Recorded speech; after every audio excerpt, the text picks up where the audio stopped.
please use caution. Cold like 0 degrees. I'm out the cage, gotta let out the beast. Revolutionary, gotta let out the streets. Locked in a cage, I'ma let out the sheets. We came for war, man, forget my peace. You take the west, I'll take on the east. I'ma put them in the cage, never let out the. I hear him chat to the noise, move too quick, can't stop for the talking. I hear him chat with the boys, not so tough, but mans keep walking, yeah. Just too sharp with the prize, right there's let it tell me I'm awesome, yeah. Hot like fire on the pan, if you wanna touch me, please use caution. Stop that, stop that, stop that.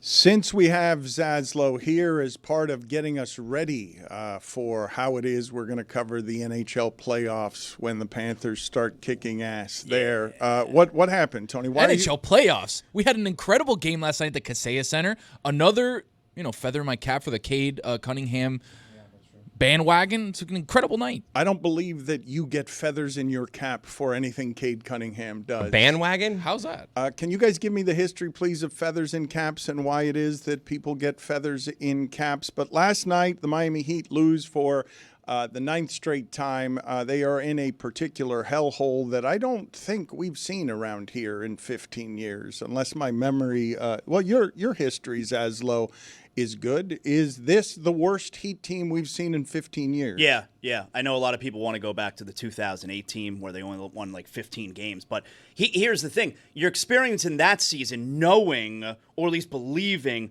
there's a light at the end of the tunnel. That light being the number 1 overall pick. We have the worst record in the NBA. It ended up being the number 2 overall pick. We know how that went, Michael Beasley. The most wrong I've ever been in my sports life, Michael Beasley. But this team, there's no light at the end of the tunnel because they're not even going to miss the play-in. Now, they may miss the playoffs, but they're still going to be a play-in team, even if they lose the rest of the games this season, and there's no light at the end of the tunnel as far as the lottery goes. So I have found this season to be one of the least enjoyable of my lifetime. Let's examine for a second around the room most wrong you've been in your sports life. Oh, yeah. I want all of you to examine this for a second and come up with an answer for me as I play the video from last night where Cade Cunningham, who's becoming a star this season because the Pistons do matter, the Pistons are fun, and beyond that, the way that offense is working in this sport is crazy to me. A Spur that I've not heard of, perhaps you guys can help me with how to pronounce his name, scored 34 points in less than 20 minutes last night. 7 for 7 on threes, 13 for 14. And even he, after the game, was wandering around the locker room saying, I don't know what bleeping happened out there because he scored so much so fast. And last night, you may not have noticed this, the Pacers scored to win 135-131, 45 points in the fourth quarter. That used to be the average Miami Heat half. And is again, I think. Yeah. I feel like it and it's the average second half. It's the average second half now. For sure. Before we get to the game winner, though, that I want to play, I just want to ask Zaz, because I do find this part to be a bit staggering in the last 16 games. We talked an awful lot about Jimmy Butler. We argued a lot about Jimmy Butler. But how many more examples would you like that he didn't have enough help while he was here? Because it's been flooring to me to watch Bam and Tyler Hero do this, be this, because those are 2 all-stars that you have, maybe in name only, but they are all-stars, and the way this team is playing is a far sight from you have 2 all-stars. I can't believe how bad they are. And I'm surprised that taking Jimmy Butler away 16 games proves this. Well, the part that I have a hard time understanding, not that I disagree with anything you just said, okay, because this team is rotten, by the way. Like, there is something rotten about this team. But Jimmy Butler, it's not like he was playing for them, and then they traded him, and then everything went downhill. He was suspended. They lost him he served at least 9-game suspension. If I'm remembering correctly, they were not this. They were a game over 500. They were 500. They were 2 over 5. Like, they weren't this. And they've essentially been playing without Jimmy Butler the entire season. So there is something rotten surrounding this team right now. Because you're right, they're not this bad. Zaz, the other thing is, Tyler and Bam both had a good game last night. Like, Bam's kind of been, like, turning a little bit of a corner. He did nothing in the fourth quarter. 0 for 5, 0 points in the fourth quarter. Agreed. But again, he still had 30.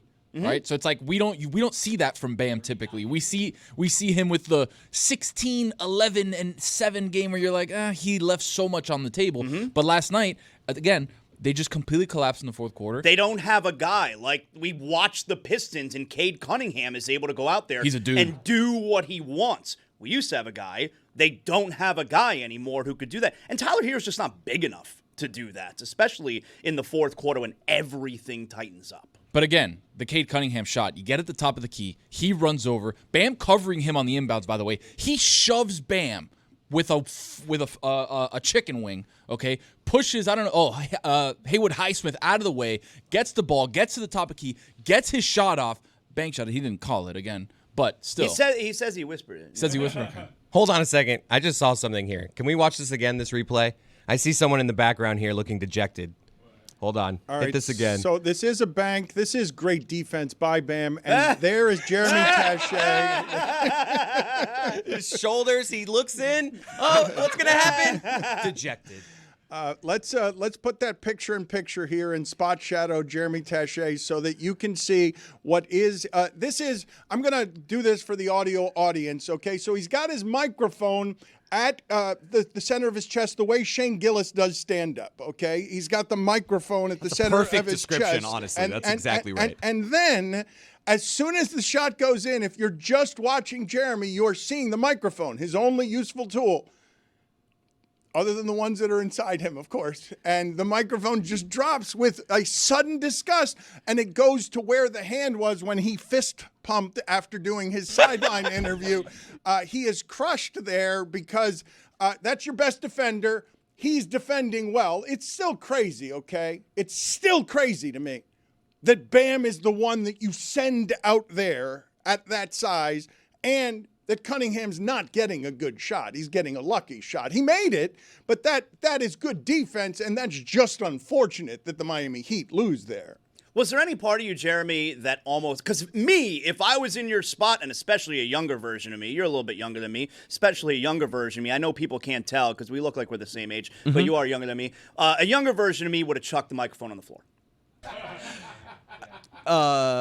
A present-day version of me almost did the same thing. Yeah. I couldn't believe – there was a part of me that didn't want to believe there was a chance the Heat could win the game. And down the stretch, they start losing with really about 2 minutes left. It was an unbelievable game. The fourth quarter was electric. It was such a fun game. And I was, hoping that I could get to be a part of fun energy after a close win like that and, be able to fist pump toward an NBA League Pass camera. And instead – I had to experience one of the more deflating moments of my work life, at the very least, if not professional life.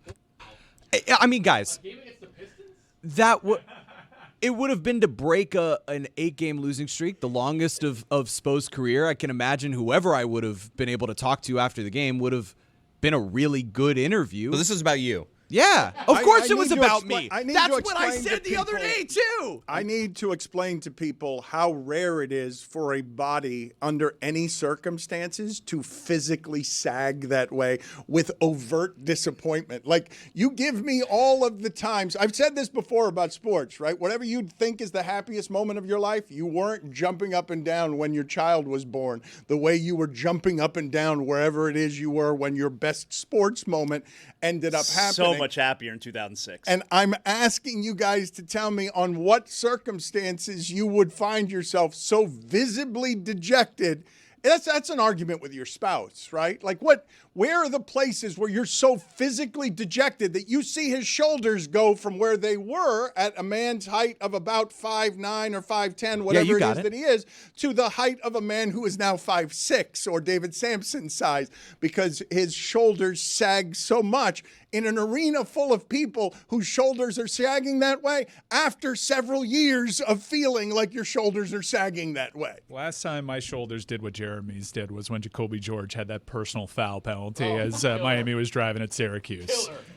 Oh, we were so close, Jacoby. How about the third down where that guy from Georgia Tech, wearing number 49 or whatever, ran for like 27 yards, and you were like, no, get him, get him. Isaiah Horton dropping the slant, that 7-yard slant. Please. It was in your hands. Put it on the poll, please. Juju at Le Batard Show. Do you know why anyone was putting feathers in their cap? So it goes back to military traditions in Europe. Native Americans would do it. Genghis Khan would do it. You would award feathers for acts of valor.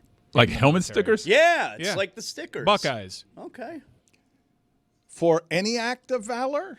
For acts of bravery or, just like, hey, man, good job out there on the battlefield. Kicked ass, dude. Yeah, here's a feather. So just to be clear, I just want to be clear. So someone has done something in war. They have killed a person. They've come home, and what we do is then pluck a bird and hand them a single feather as a noble act. Sometimes, but also sometimes it's a lot more gory than that. So if you run into a guy who's got like a bunch of feathers, like that guy's not to turn trifle away, with. turn away. You don't wanna mess For with example, that guy. like that is one of the Native American practices, but there are others. You don't want to mess with the guy who has a bunch of feathers in his I've got one cap. from Kate, or it's a huge feather, by the way. I also want to play for the audience the greatest spinning leg kick that I have ever seen in my life. Tony probably knows this. I don't know if the rest of you know this, but someone who has perfect form on the spinning leg kick, which is the deadliest of all the kicks. There's no more power that can be had from a kick than what we're about to show you. But someone who's got exceptional form on the spinning leg kick is Joe Rogan. Yeah. Do you have to clarify with a kick that it's a leg kick?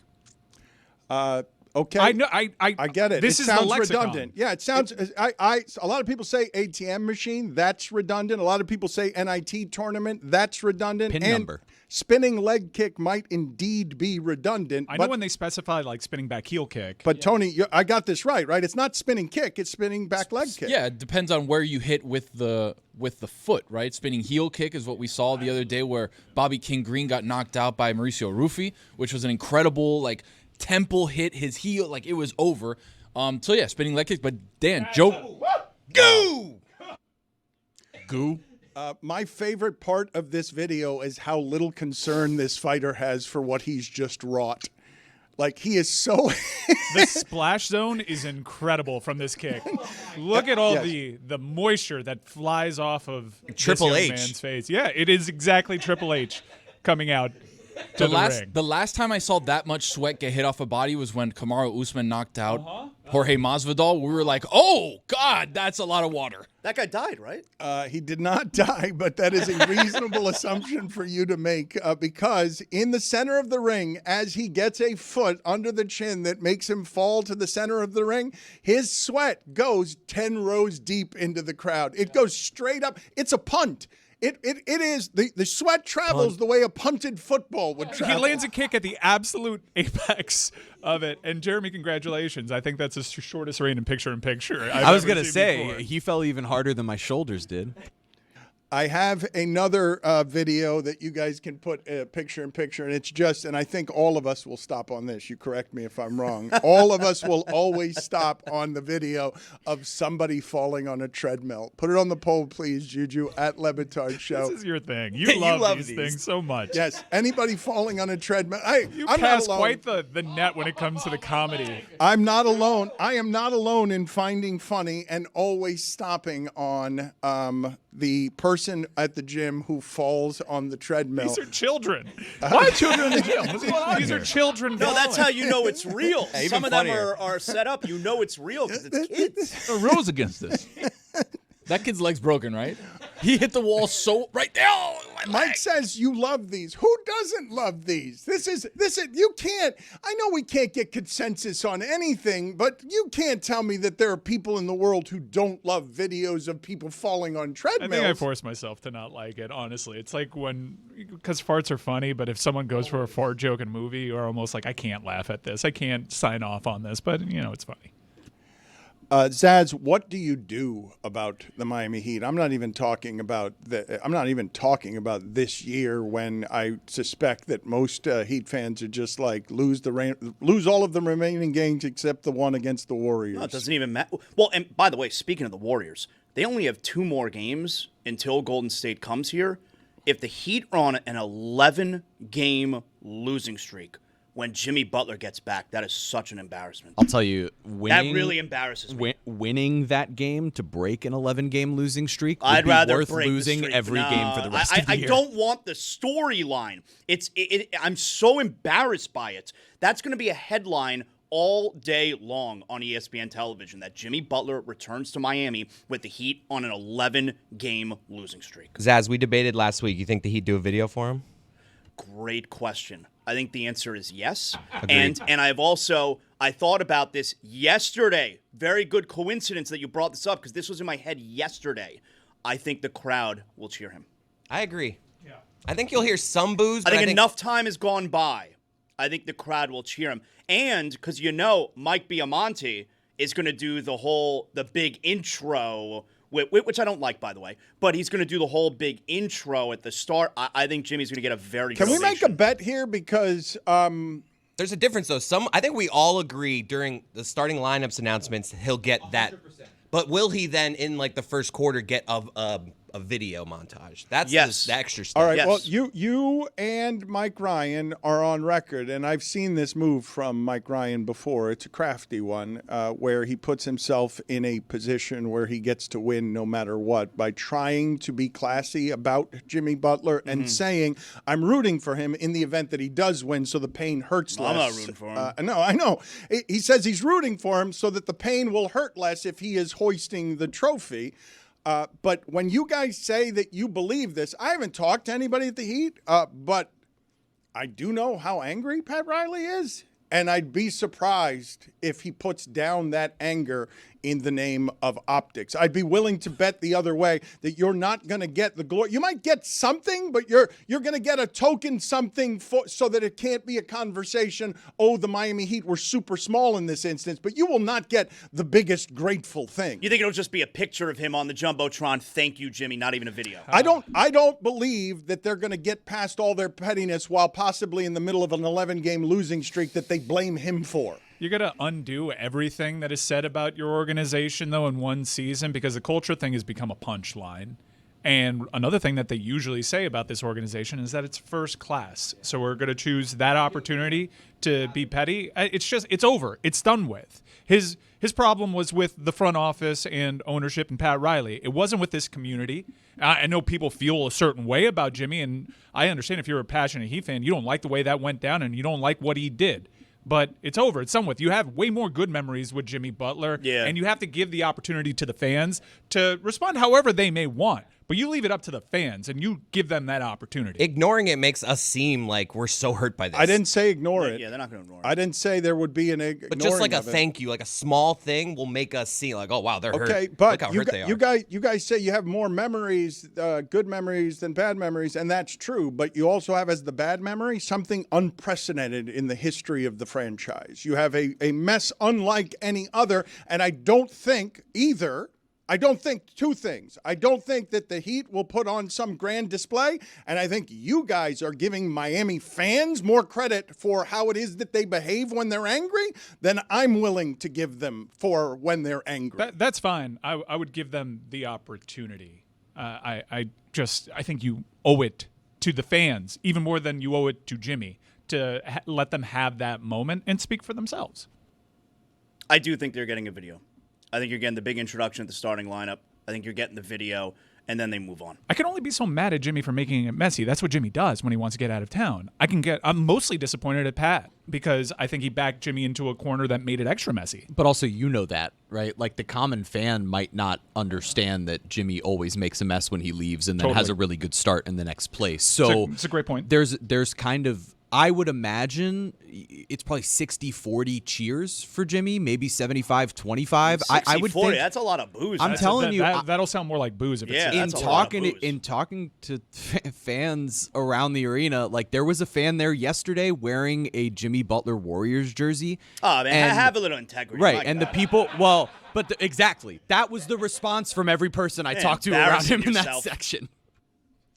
You are applying logic to something that's emotional. It's not really how rage works. Like, that's not. You're saying that Jeremy's making a good point by taking into account the history, being reasonable, and if you attack this unemotionally, all of you are right, but that's not the nature of fandom to be unemotional. Well, but which was worse, LeBron leaving or Jimmy leaving? LeBron, way worse.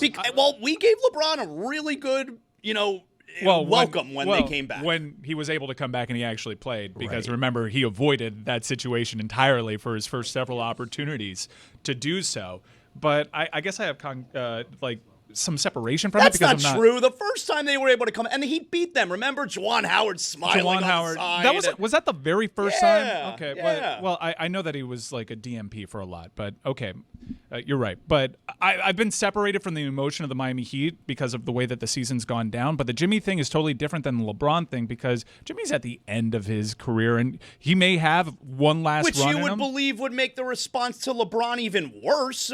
And Which is why we gave him a nice response. when he came. I'm just explaining how I feel about it. Not only was I more passionate about the brand itself, but I knew LeBron leaving at that point in his career ripped away several more NBA finals. So much more devastating. Yeah, so much more. Whereas this is the guy at the end of his career, and he's this was essentially just a role nasty, player. is what it was. Yeah. And when it ends that way, though, and you're looking at it from the perspective of a fan that knows how the league works, knows how basketball works, when you're talking about the common fan that's just like buying tickets to a game and they're saying, oh, Jimmy's coming back into town. They're dumb. That sounds interesting. You're saying they're dumb. No, I'm saying that not everyone works on a sports radio show. Not everyone works for a sports podcast and has the ability to look at it and say, oh, man, for the rest of his career, he'll be this. They might have just looked at it when LeBron came back into town as, hey, he won 2 championships. We still have D. Wade and Chris Bosh. Things are fine. We're going to be competitive. It's cool. Where that same fan might look at it now and go, hey, Jimmy never actually won officially anything here. We had those great moments, but the way this gets sabotaged and leads to the longest losing streak of Spo's career, it might leave the common fan a little more bitter than those of us with the perspective to look at the long term of both of their careers. The perspective you're giving the common fan while also saying that, oh, Jimmy's coming to town, we should do it again and just kind of hang out and watch him. Like, it feels like they can't both be the same. Some people will say, oh, Jimmy's coming back to town. He ruined everything. Let's go and boo him. And some people will say, oh, Jimmy's coming back to town. That's going to be an event. Let's go cheer. I've never those people exist. Understood either the mentality of the heckler or the booer. It's not something I'm not saying that you shouldn't do it or that it's not right to do it. You've never got up at a game and went, boo! David, no, I have not. But David Sampson used to be a heckler before. As a fan, he was an actual heckler. I've never understood because it's not just boo, okay? Something you're suggesting that to boo is just to get your frustration out. No, it isn't. It's so you can see all around you that people are watching you and your frustration. You're trying to be so loud that you make sure that everyone notices you're disgusted. And the reason that I don't agree with you guys on what he's going to get in terms of a return is because you guys aren't paying attention to how many unhappy people there are in Miami who want attention for their unhappiness. And the state of the Heat right now, no matter what your logic is, the state of the Heat right now is it didn't feel like this the 5 years he was here. It didn't feel like this until he did everything he did at the end. Whether he was right or wrong to do it, what you presently have, which is what feels like a hopeless future right now, right? Because you're like, how are they going to fix this?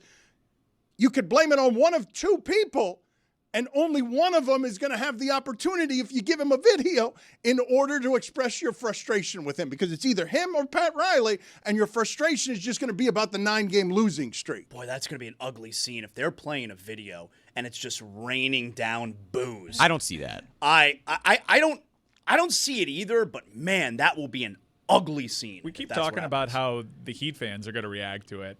I'm starting to warm up to I'm more interested to see how Jimmy handles it. Even no matter the reaction, let's say the fans largely applaud.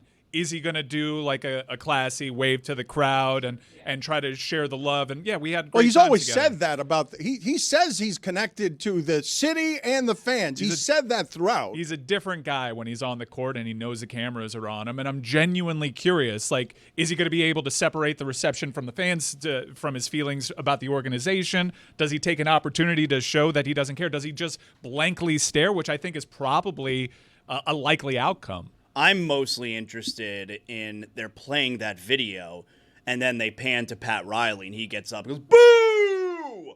And he's the only one who's actually Or booing the crowd. there's booze everywhere during it, and they cut to Riley, and he's just got a maniacal smile. He's just like, that's what I really wanted. I knew they'd boo you, so I did the classy thing just to inspire them to boo.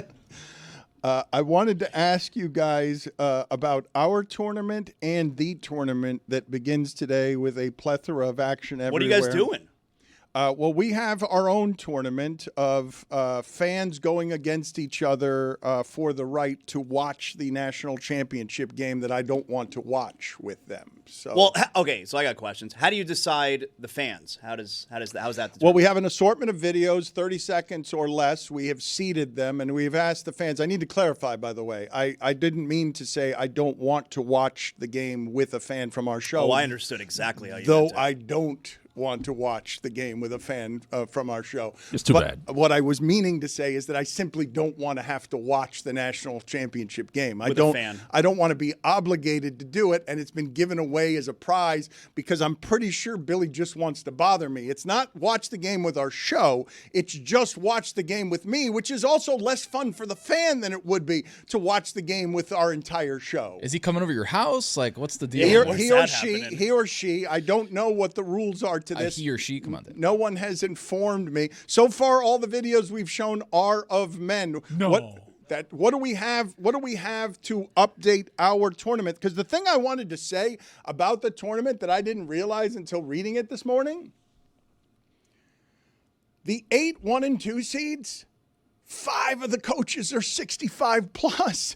I mean, I just spent time last weekend with Larinaga and Leonard Hamilton on our show where both of them are like, I'm out of here, man. I got to go. This is crazy. What is happening out there? You got Leonard Hamilton's team is boycotting because they want more money. Larinaga, 2 days after he gets to the Final Four, 8 of his players are like, love you, coach, I'm leaving. And so to have 5 of the coaches who are the top seeds and the favorites to win this tournament be 65 plus. Let's see if we can name them here. Bruce Pearl, Barnes, Patino, Izzo. Who am I missing? I'm missing somebody. I mean, I can tell you Duke and Florida are not 65. All right, those are 2 of the 3 that are Sampson, under. Kelvin Sampson is the 5th one. It is a little bit. That's unusual, is it not? I mean, Izzo's got to be 70, right? Izzo. How many consecutive tournaments has Izzo made? Like this is the Good coach. I mean, thank you. I appreciate that. good coach. But I think it's a quarter century of consecutive tournament appearances. 70. For Izzo. Not 70. It's not 70 straight. No, he's 70 years old. You got That would have been wild. Which games are the fans watching with you?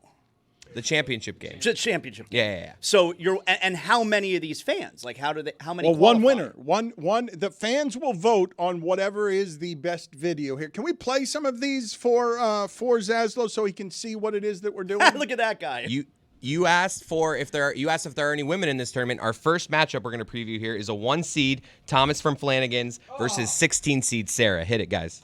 Why do I deserve the crown for this year's March Sadness? Well, if I've learned anything watching the show, it's always side with Greg Cody. So I spent a lot of money on Cameo for this endorsement. I hope you like it. Who needs me? It's the manager of the Lobos. Just want to support this guy because he gave me money through Cameo. And I do want to say, in all seriousness, back in my day, we used to take our alley. It's Dan, Stu, and Greg Cody on ESPN Radio.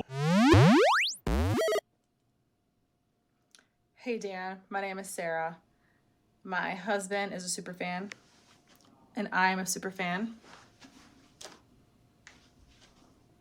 We share the same friends.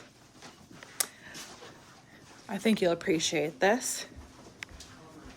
This was our Lebo wedding, painting. and I'll prove it. Hope to see you soon. No, that's cheating. Lebo painting at her wedding. Wow. That's strong. Yeah, that's cheating. That's a 16 seed, so that's going up against Flanagan's guy. We move on now to our 2 versus 15. We have Mark's wife's Emmy. Try it again. Mark's wife's Emmy versus 15 seed Logan from Iowa. Hello. No, it's not Pitbull. My name is Mark Alexon, and I would like to enter the contest. But it's not about what you can do for me, it's what I can do for you. If selected, I will give Stugotz this 1980s starting lineup Mark Gastineau figure. Also, I'll give the crew this Fruitopia. And most importantly, you guys can have my wife's Emmy. I didn't win it, but you guys can have it. I don't think that's his to give. What up? It's Logan. It's your boy. Reasons why you should pick me for this competition. I am from Des Moines, Iowa, so I fulfill Dan's need to constantly throw Des Moines, Iowa into a conversation for no reason. I am the winner of the inaugural Iowa PFPI. I can give you a looks like at any time. For example, Mike McDaniel looks like Sid from Toy Story. Looks like he grew up and got his life together. And I got a song about Smetty ready to go. Do you realize that the way that you did the apostrophes, Chris, that fan was allowing me to have his wife, Emmy? If you're listening to the podcast, you're pretty certain that guy says we can bang his wife. You should watch with that guy. He'll definitely pull up a chair. Let's play some more of these here to update our tournament and see if Chris Cody has any more trouble with apostrophes. More reading. Let's go. Excited about this. And this is our number 3 seed, Cincinnati Lou, versus number 14 seed, Austin.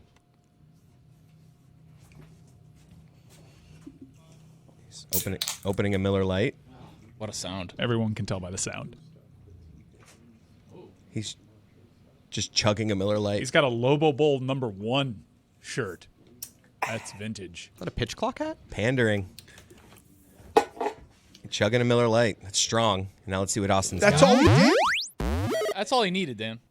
I mean, come on. How is that a 3 seed? Oh, wow. It's caught me sipping on a beverage. While doing That's a lot of stuff that guy's got. A lot of show swag. There's Pride of a Lion. I mean, come on. Signed copy? It's not as good a bribe. Stugotz his personal record book. As the Gastineau bobblehead. It's not as good a bribe. You get the idea. 64 guys. No. Numero uno. Gracias, miente. Give me a shot.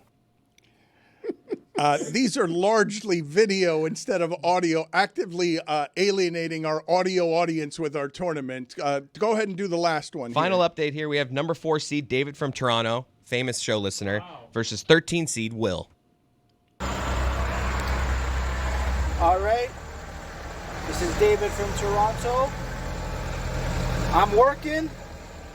I want to be watching with you, Dan. You're my idol.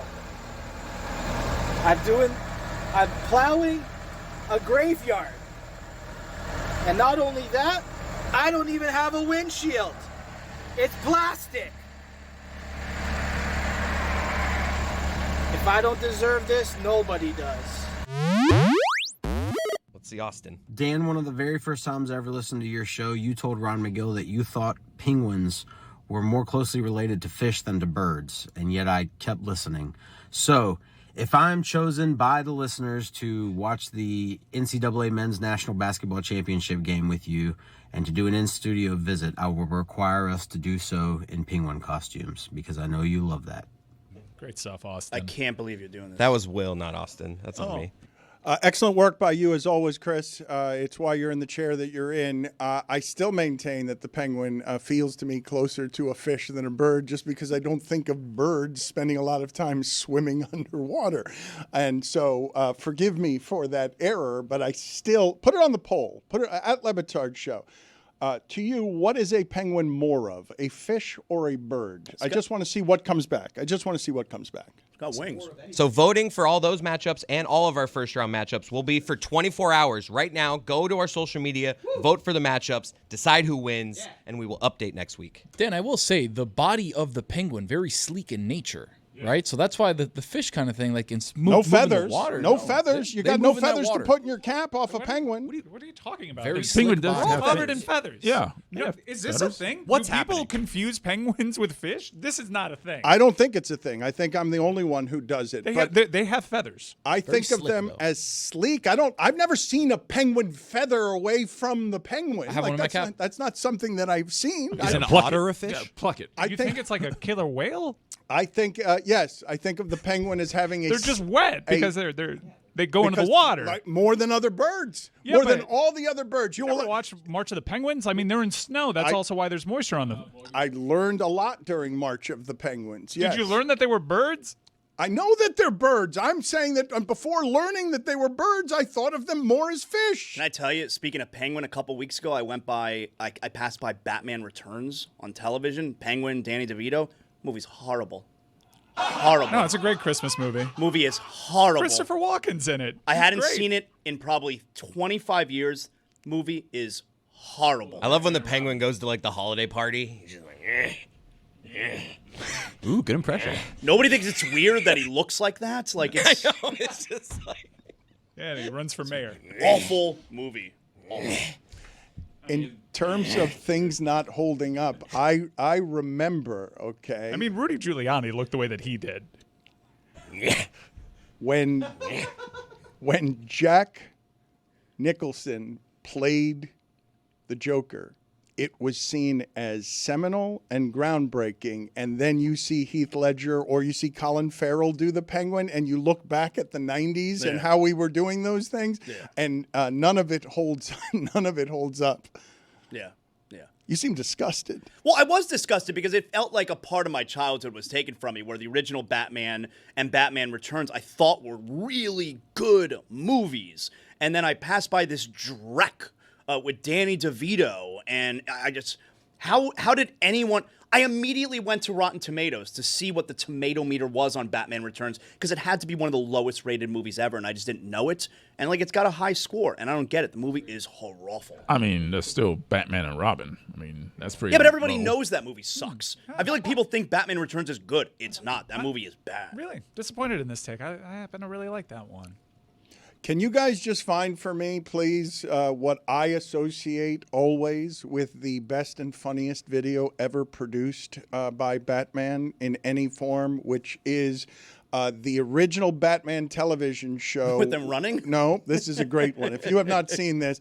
George Clooney's nipples? No, I'm going to the original. Yeah. I'm going. It's from the movie. I know where Adam West Batman? Yes, Yeah, Adam West Batman, and it's the helicopter scene where Batman is hanging from a ladder and is attacked by a shark, and it's the graphics from 1960s. So he's using a shark repellent to get a shark that's off. Like, the helicopter is hovering over the ocean. This is groundbreaking for its time, but it's clearly a toy plastic shark, and I want to find that video and simply put it up on the screen, and I just want to watch it together. Even though this also alienates the audio audience, I just want to enjoy this together so that we can howl with laughter the moment that this shark attacks. Tony has not seen this. Please just focus on Tony's face right now so that you can see his reaction to when the 1960s, our friend Adam West, the late Adam West, has a problem with a shark that emerges from the water because the TV graphics and special effects aren't quite up to snuff. Just stay on Tony's face. he's dropping Getting lower down into the water. Whoa! Robin is shook. It's just attached to him. I love that Robin had to break it to him. You got a shark on your leg. You are supposed to punch the nose of a shark, by the way. It's so inflated.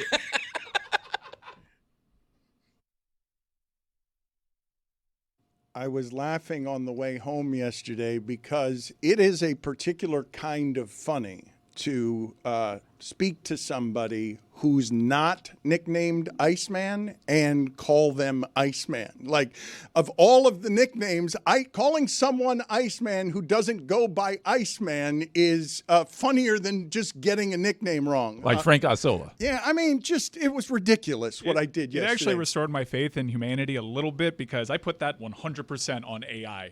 That's what AI said Christopher Bell's nickname was. That is not just AI. It was also Wikipedia. So we're joined now by Maverick. Ryan Blaney is with us, and I'm very pleased to have one of the most popular drivers around with us, as Homestead Miami Speedway is hosting the NASCAR Cup Series this weekend, Sunday, March 23rd. That is FS1, 3 p.m. And I wonder about this because, Zaz, I don't know how your ears are doing in radio. I know that all of a sudden... My wife says bad. Yeah, all of a sudden, I'm asking my wife all the time to repeat things, and I've got to imagine just given how loud... Yep. Now, he's only 31 years old. Thank you for joining us, Ryan. But I got to imagine that one of the many drawbacks that happen from doing a dangerous thing like this for a living, this has to affect your hearing, how loud all of this is, correct? What'd you say? Yeah! That's why he's Maverick! That's why they call you Maverick! Very good. Comedy. Iceman, good job. Man, you're 0 for 2. I'm actually Iceman, but it's fine. No, thanks for having me, fellas. I appreciate it. But yeah, I mean, it's loud, man. I mean, I've been doing this since I was 9 years old. I grew up watching my dad race, so I've been around the track forever. And it does. I mean, we do the best we can of like wearing in-ears in the car, stuff like that, to try to just muffle some of it. But it does digress a little bit. You see a lot of drivers that have retired, they are on hearing aids now, but it's just one of the drawbacks, you know. Did you have a choice in terms of what you were going to be other than a driver? Because anytime I'm around you guys, everyone starts at 8 years old and everyone inherits it from their family. Yeah, it's always what I wanted to do, just because I grew up around it, and it was what I was most comfortable with, just watching my dad do it. I played other sports as a kid. You know, I love playing basketball. I love baseball. But then I kind of had to come to a realization, like, I'm probably not going to make it. I have my father's genes. I'm probably going to be 5'9" and like 140 pounds, and racing is probably the best route for me. But my dad never like forced me to do it. Like, he was always, are you sure you want to do this? Are you sure you want to go to the next step? So it was something that I just wanted to do what my dad did. And I got lucky that I was able to, get the opportunities and make a living off of doing this. Do you have other places where you're an adrenaline junkie? I'm gonna be honest with you, like, not really. I don't really have to search for adrenaline too often. People ask all the time, like, oh, is it just an adrenaline boost for racing cars? And like, not really. Like, you're not white knuckling out there all the time. I think it's just what you're used to. But I try to find things that are more like relaxing to me, like going, skiing. I play a lot of golf. Those are relaxing things to me, where I can just kind of decompress and just like be out there and not really have to worry about too much. So I don't really search for adrenaline too often. Do you drive too fast when you're away from the track? The opposite, complete opposite. I am a very slow driver on the roads. I have nowhere to be quickly. I always tell people, like, I get paid to drive really fast for my job. And the only thing I get if I go fast on the roads is like a speeding ticket, a fine, or go to jail. So it's like the trade-off is not worth it to me. My wife is actually the speed demon behind the wheel. I kind of, if she's driving, we're getting to the place we need to go to quickly. And I try not to be a passenger, passenger driver, I guess, and tell her what to do. But she's the speed demon on the roads. I don't really get anything for that. Do you have a number of tickets you've gotten? Like, is there a number that you would assign to how often you have broken the law while driving away from the track? I mean, everyone gets tickets, right? I mean, everyone does it. I haven't had one in a good amount of years. I'll tell you, my last one I had I was a junior in high school, and my mother put a stop to that right away. The fear of mom got put in me after that speeding ticket, because it wasn't a great one. It was a uh-oh moment. And so after that one, I've been very I just think of my mom when I'm driving, like, I can't. Give it I up. don't want my mom to yell at me. Wasn't a great one. Give me the details. What were you doing? You were going 175 miles an hour. No, I was going. I mean, it might not be impressive, but to me, it was bad. It was. I was going 80 in a 45. You crazy person. It was not. Yeah, crazy. I was a crazy guy. You're dangerous, Iceman. I passed the cop. I came over this hill and passed him, and we locked eyes. and then immediately I'm like, oh no. So I just pulled over and stopped, and I waited for him to turn around. So I was already stopped by the time he even turned around and turned his lights on. Do you ever get road rage when you're driving a regular car on regular streets or the highway? Sometimes I get a little annoyed with drivers on the road, like everybody, like, people merging, kind of being foolish. I'll tell you what bothers me the most is no turn signals.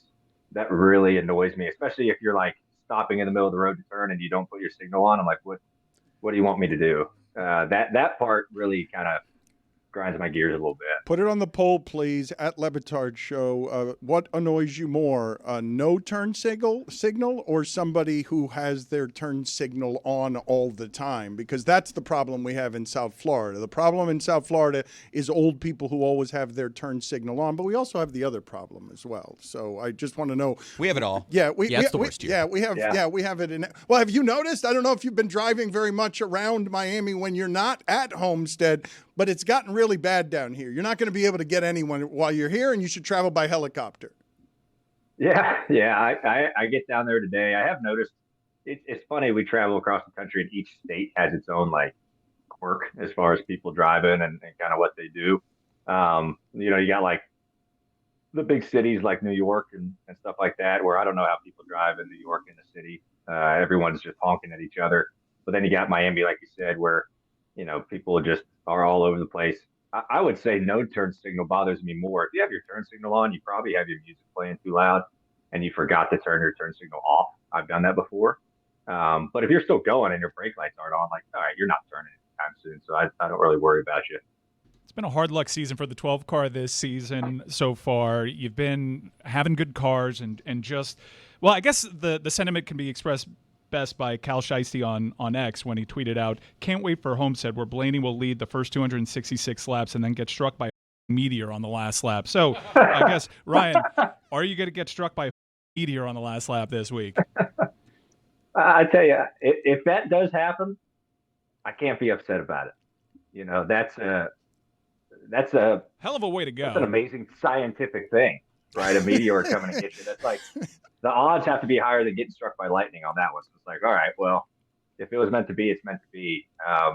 I guess for our year, it's been like a super scrappy year so far. Like you said, last couple of weeks haven't really gone our way, but I've always related this sport, just because I can relate to it the most, is like a big wave. Like, just you're going to be down a little bit, and then you got to learn when you're riding the wave and you're running really well. You have to enjoy that stuff, but like not let it bother you if you're sitting out in the ocean and no waves are coming at you or you're getting crushed by them. It's just part of it, and you just know that you're gonna go race next week, and you can try to do something different. So we haven't really gotten too down about that. I think that gets better as you get older, and just understanding that there's sometimes nothing you can do, and you just got to keep going. Well, you're the 2023 Cup Series champion and the runner-up last year. So when some turbulence strikes, does doubt make an appearance, or is your confidence so solid that you assign it to other things and it's not your fault? I think it's situational. Like, I'm not really like I don't ooze confidence. I've just never been that person. And so I try to just, not let doubt get to me. And I always just try to go back if things aren't going our way. Like, our whole team is really great at what they do. All 15 guys that we got in our camp are amazing. And I have all the faith in them. I feel like as a driver, like if you make a mistake, just I try to learn from it right away. And I don't think you try to let doubt creep in your mind. Like, oh, I don't know if I can still do this. Like, that's not a good way to think. So if those thoughts do kind of creep in, it's like, all right, how do you just get them out of here right away and just try to think positive? And if you do make a mistake, how do you learn from it and move on? That's like the best way that I've tried to learn over my years of doing this for so long. You mentioned that you're not out there white-knuckling it. I suspect that there's not a lot of emotion. I suspect that you're pretty disciplined about how you drive. Can thoughts make an appearance while you're driving about other things, or are you so focused that thoughts about other things can't be allowed because you might hurt yourself? In moments, sometimes your mind will wander, but those are rare, in like certain spots, like if we're running around like Daytona or something, and you're kind of just saving gas and not really a lot of stuff's going on. You might think about other things a little bit, what you watched on TV, this new song you heard, but that doesn't go on for very long. So it's very rare that happens. I don't know. I can't speak for anybody else. Maybe I'm got a little like ADD or something like that I have to like. Sometimes I think about other stuff, but it doesn't happen very often. You're so just engrossed in this, competition that you're doing that you can't really let it wander. So I would say like that's a 1% of the time that'll happen. The nature of what you do is so competitive and obsessive compulsive. When you actually sleep, do you dream of racing? Like, are there things that make appearances because you have to be obsessed with this? The only times I dream about racing is like fears. Like one of my biggest fears is sleeping in and missing like the start of the race or missing practice. I've had a couple of those dreams where I wake up in the dream and like cars are on the track and like I've missed practice or the race. Like that's the biggest thing of me being late. But other than that, I don't really ever dream about racing. It's always weird stuff, like normal dreams are. But those are the only racing dreams I have because I think it's just like a big fear of mine because I have slept in before and I've been late. That was way back in the day, but I think that's the only thing that ever creeps in. I don't know how common a dream that is for everybody, but I've found it to be a pretty common dream for people who have an enormous amount of responsibilities and constantly find themselves under a certain kind of stress. We talked yesterday with Christopher Bell about the pressure that surrounds this particular economy. So you love driving, but what about everything else around it? Yeah, there's a lot of stuff outside the racetrack that that you have to do, and it's being on a great plane with your partners, and doing all the stuff off the track that I don't think people really realize, of that stuff, whether it's, a great example like running through a weekend, you'll get there on Thursdays or Fridays. Usually you have like a partner dinner on one of the nights. And then all race day, you probably have 3 to 5 like partner appearances, kind of meet and greets, whether it's with customers of that sponsor that you got, people who work for that company. There's a lot of stuff you do right before you get in the car, and then even through the week. I got to go to Raleigh next week to do a photo shoot for Advanced Auto Parts. So you're kind of constantly running around. So that stuff's important, and I think I got a good look at that growing up, watching my dad have to do all that stuff. So it wasn't just racing. It's how do you also can connect to people that help you out, and kind of honestly put up the money to get you on the racetrack, right? That sponsors your race team. So all that stuff's really important. And I've been really lucky to have great relationships with all my partners over the years. And it's neat because you get to meet awesome people that have the same interest as you. They're race fans and they love the sports, and then they can, ask you questions about kind of the inner workings of it. So it works out. It's just part of the job. And we're pretty fortunate to be able to do that. So I never get to like, oh, I got to go do this for a partner. It's always excited because you're happy to have them with you. What is the worst part of the life? The worst part? Wrecking. That sucks. That's a good answer. That sucks. Like that's the worst thing ever. Some of them are, hey, I got a pretty good gig, man. Like I'm really lucky to do what I do. It's a privilege to be able to, to drive cars for a living. But that's just part of it, right? Is you're gonna get in wrecks, and some of them are gonna be worse than others. But that stuff sucks. Whether you kind of get a little hurt, or just know that you're done for the day. So that is by far the worst part of it. That's the only complaint I have about my sport is the wrecks don't feel very good. I started following NASCAR closely last season, and there have been really some spectacular looking yet really awful wrecks And knock on wood, every time the driver gets out, gives a signal to the crowd that they're okay. And I'm astonished by that. All the science that has gone into protection. And then they show the camera inside, and I see the driver's neck get knocked around. I don't know if you ever get desensitized with the wrecks, having the job that you do. It's a part of the job. But does it ever change the feeling when you know you're about to wreck and you close your eyes for a brief moment and you're like, this could be it? Does that ever go away? I'll tell you, the worst wrecks are the ones that you see coming. A good example, probably the hardest wreck I've had in the last year was right at Daytona. You're riding around there in a big train, and I got hooked in the right rear, and you go right head on into the fence, right, going 200 miles an hour. And that half a second, by the time you get turned, by the time you hit the fence, it feels like an eternity. Because there's nothing you can do about this, and you're just waiting for a big hit.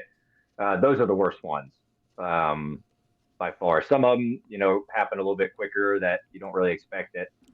But if you get to think about it before you actually hit, that's the worst part. But the safety side has gotten, just in the last 20 years, I think has gotten pretty amazing. I mean, there's still things that they need to get better. But the ones that take the longest, and I mean take the longest by like half a second you realize you're going to wreck, those ones usually are bad, because then you tense up, and everyone's always like, well, if you're going to get in a car wreck, just relax. That's really easy to say if you've never been in a car wreck. It really before, is. It's super easy to say. Yes. You might die. Just relax. Just relax. Yeah, just relax. It's fine. You're about to just hit this fence at 70 G's. You're fine. Just relax.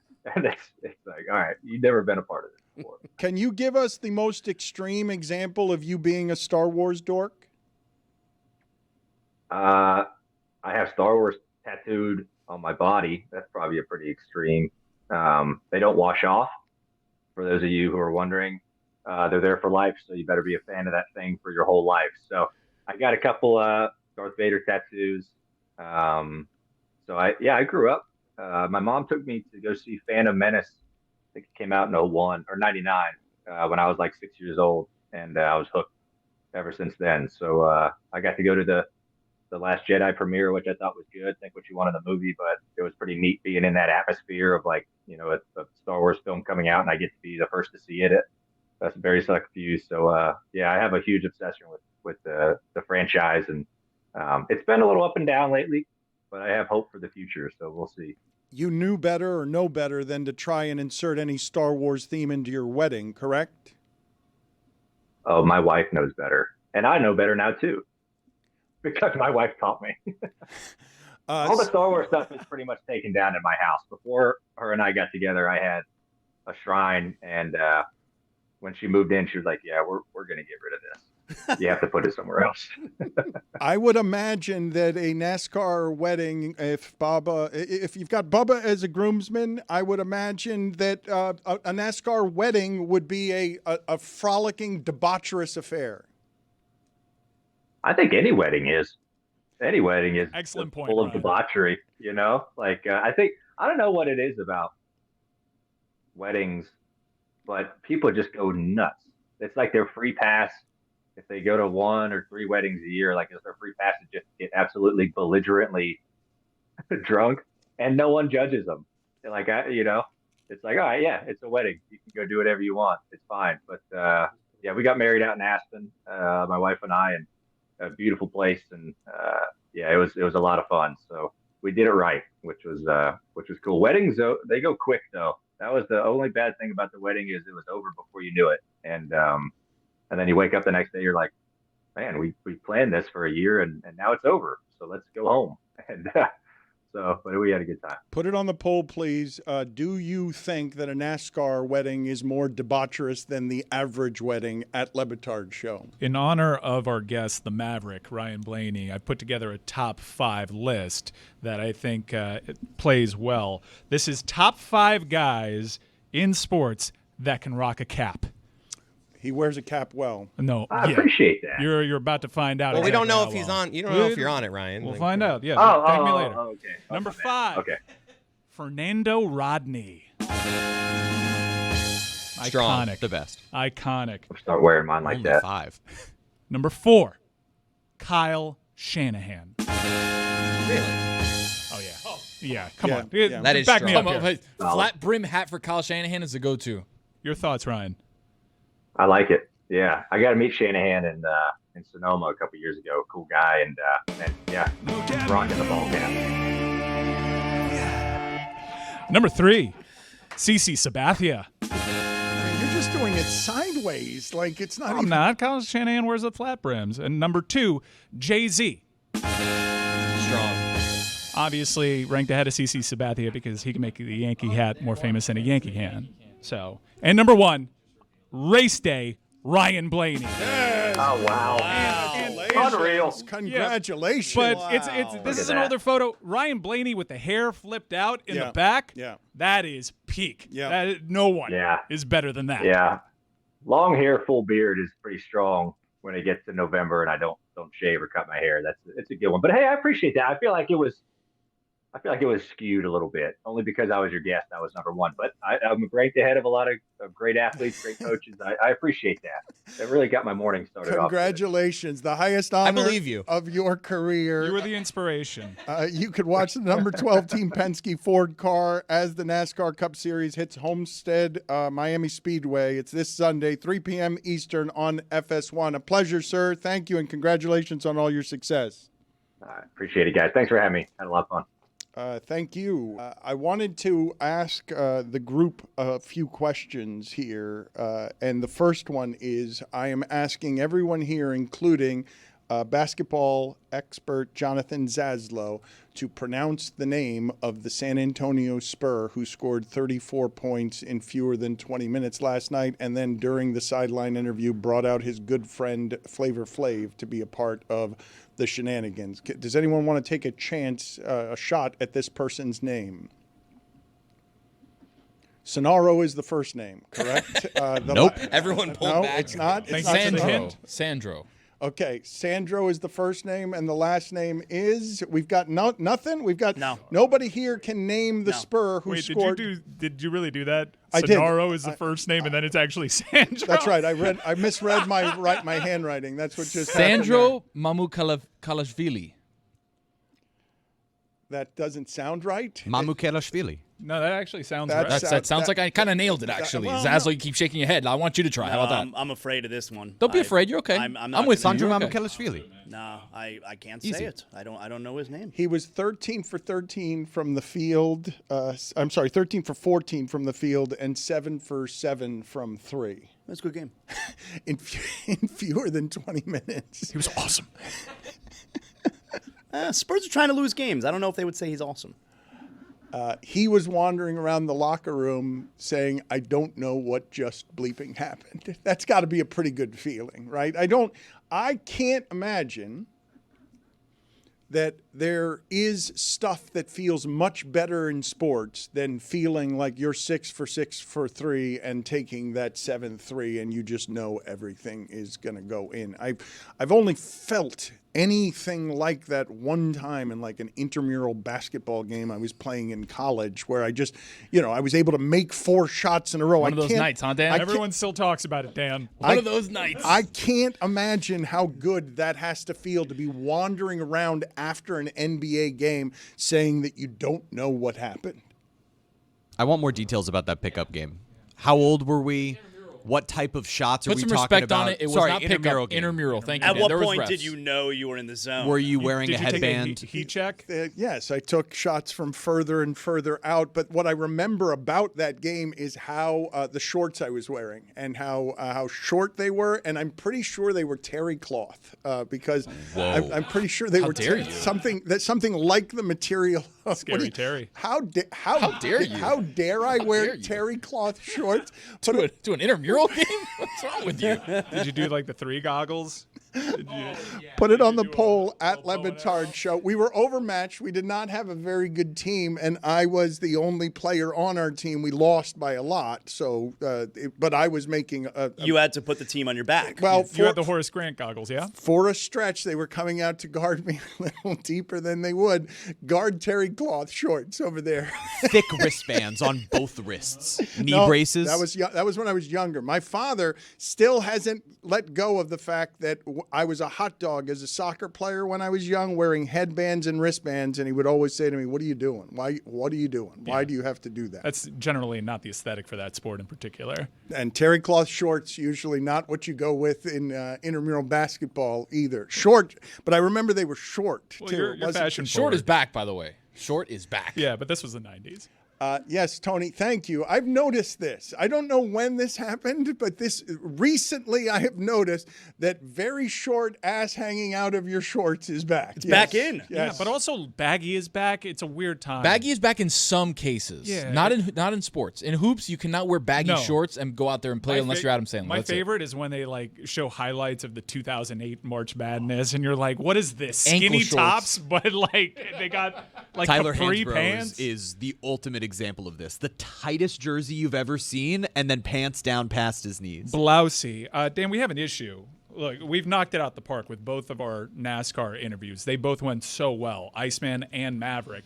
Maverick went so well that we actually once again forgot to play Vroom or Vroom Vroom, which is a game that we've spent a lot of time in pre-production for. So we need to find another NASCAR driver named Goose, preferably, and play Vroom or Vroom Vroom, because these are really good questions. I'm sorry that that has You should happened be. the last couple of days. I haven't really been buying in on Vroom or Vroom Vroom. What is Vroom or Vroom Vroom? I'm glad that you asked. It's a game that we play with our guest. And Vroom is just like, oh, that's okay. Vroom is like, meh. Yeah, I kind of like that. That's all right. But Vroom Vroom, I really like You're that. in on that. I'm I good at that love game. that.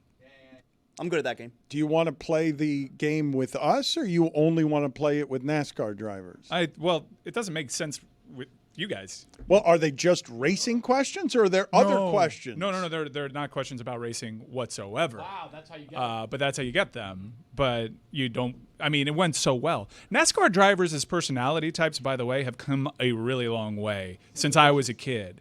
And it's something that these teams, they look for, because his schedule is insane.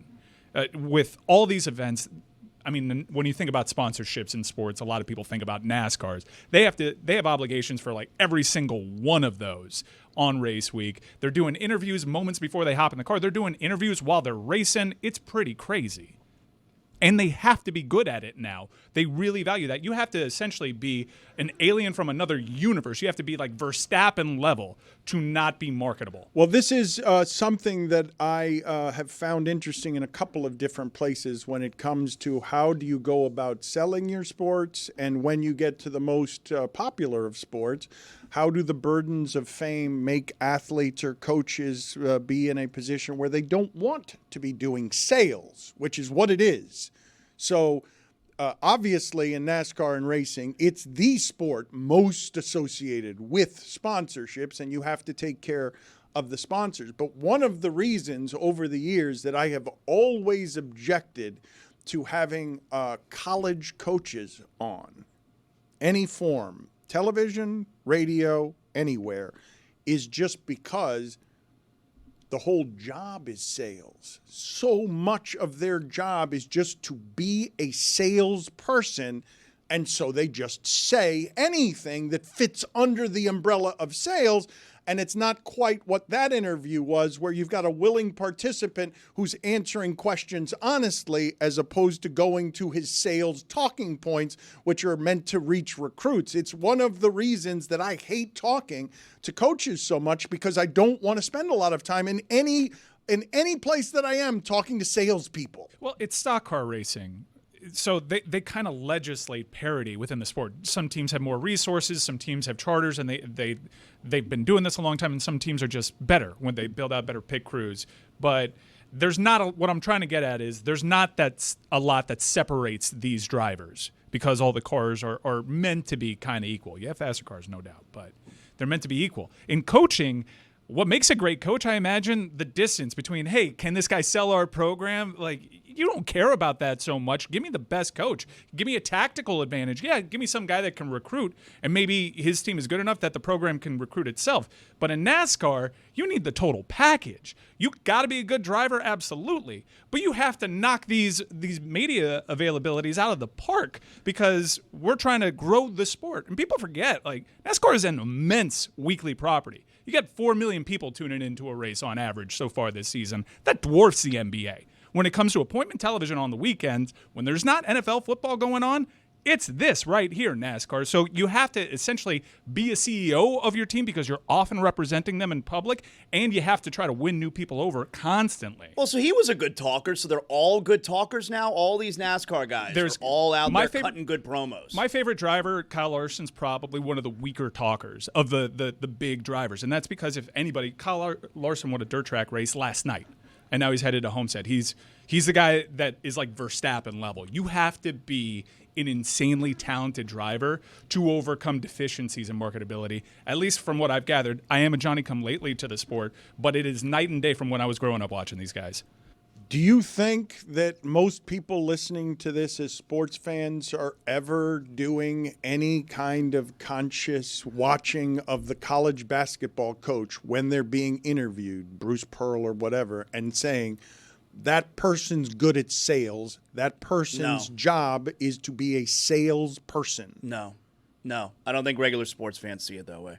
I think they, especially fans of the team, they like seeing their guy on television. They like hearing from their guy, and they love the idea of him going out there and sounding like he knows what he's talking about, like he's personable, like he's affable. I don't think they see it as everything that's coming out of his mouth is a sales pitch. Well, but it's part of the job. I don't know what you would say it is, but whenever it is that these interviews are taking place, one of the things that's in play is very often, is that person qualified to be face and voice for our team? It's not just coach the players, right? Like obviously someone like Belichick was aggressively against that, and football coaches don't actually have to do this because their sport is so popular. They don't have to do sales. They have to do media obligations, I suppose, but they don't.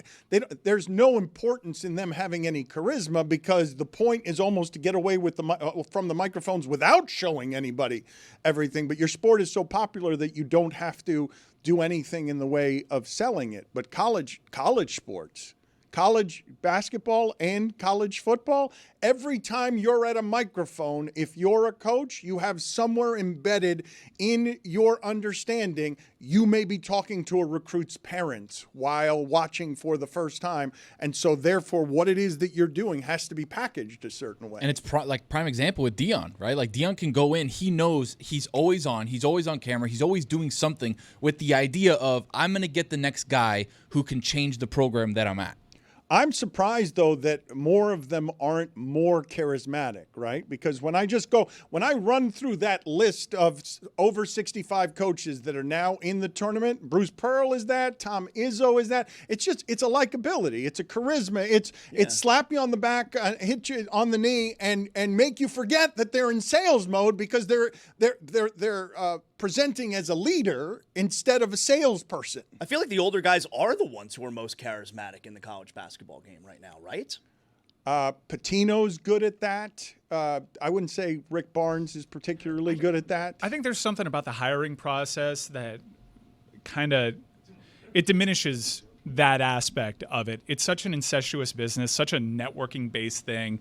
Guys, they have their career arcs. They get taken from one staff to another, and it's just all who you know. I mean, maybe the older guys are more charismatic because they've been around long enough to know that they have the security, so they could just show reps their personality. Too. It's also reps. Yeah, but it's just not. They're not often. When you get to the high level of running like a big time program in college basketball, like they offer you the job. You don't necessarily always have to interview for it, so you don't have to peacock, and you just get fortified in your ways. Are we calling Rick Pitino charismatic?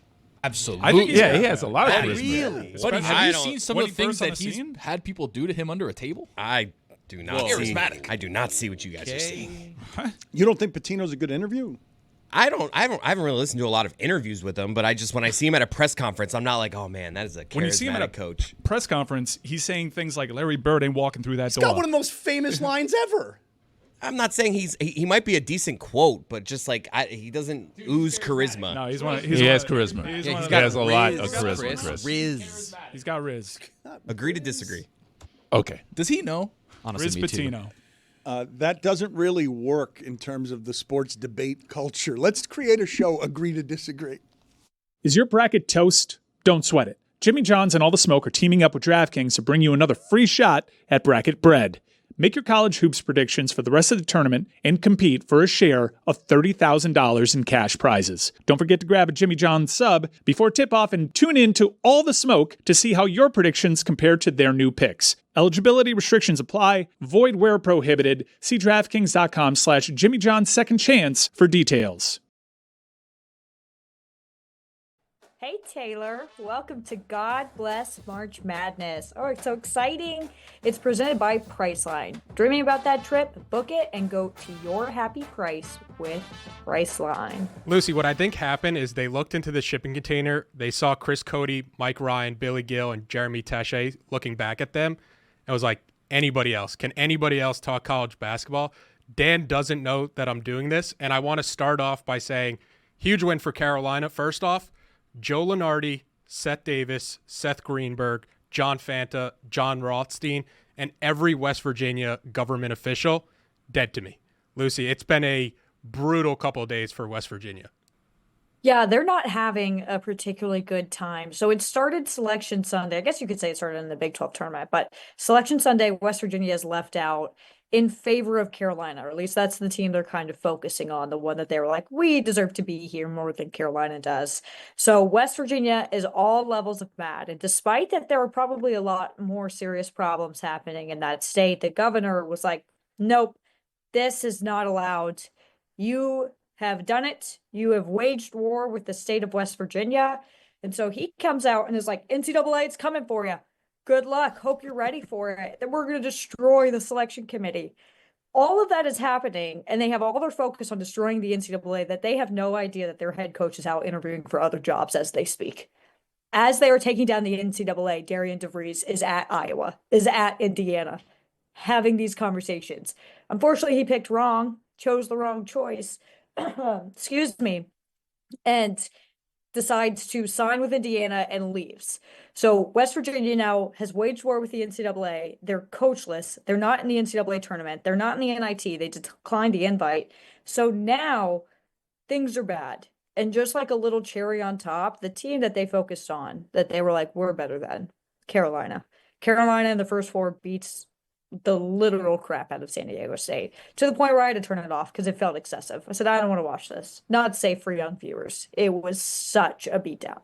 Yeah, they cut it to 30, and it almost didn't tell the full story of how bad that game actually was. But West Virginia watching from home like everybody else. And I actually have a first-round game I'm most excited to watch. I'm going first game of the tournament, the 8-9 matchup. It is Louisville and Creighton. I can't figure out the disrespect the committee gave to Louisville, because in the final AP poll, I think you're pronouncing it wrong. I think it's Louisville. You kind of just have to, yeah. Louisville was an AP top 10 team, the final poll before the tournament. The committee gives them an 8 seed, implying that there's 28 teams better than them. Mike Malley was showing me this conspiracy on Twitter that he thinks people got Louisville and Memphis confused, and they switched their seeds because Memphis is a 5 and all the metrics kind of support the opposite. But this Louisville team, really fun. They brought in Pat Kelsey from the College of Charleston. They have the Sun Belt. He's weird. Yeah, I like him. He's got weird energy, and he brought in the Sun Belt Player of the Year, Terrence Edwards Jr. from that James Madison team that pulled off the 5-12 upset of Wisconsin last year. Speaking of that Wisconsin team, they also brought in Chucky Hepburn from that Wisconsin team, who was a first-team All-ACC, ACC Defensive Player of the Year. And Stugotz always tells you when you get to March, it's all about experienced guard play. Louisville. Nobody has more experienced guard play than Louisville. But that Creighton-Louisville game, great way to kick off the tournament with two teams that have a legit case for feeling underseeded. With the women's tournament, what can you tell us about the drama that they had with the unveiling of their bracket? I don't know if there's ever been a tournament release where so many coaches have been upset about 1 seeds, which I know it's only 2 out of the 4, but that's a high number that it's happened twice. Usually people are pretty pleased to be a 1 seed. So it started with UCLA getting the number 1 overall seed. They only have, 2 losses on the year to USC both times. And then South Carolina got the 2nd overall seed. So Don Saley was super, super upset, saying that South Carolina deserved the number 1 overall seed.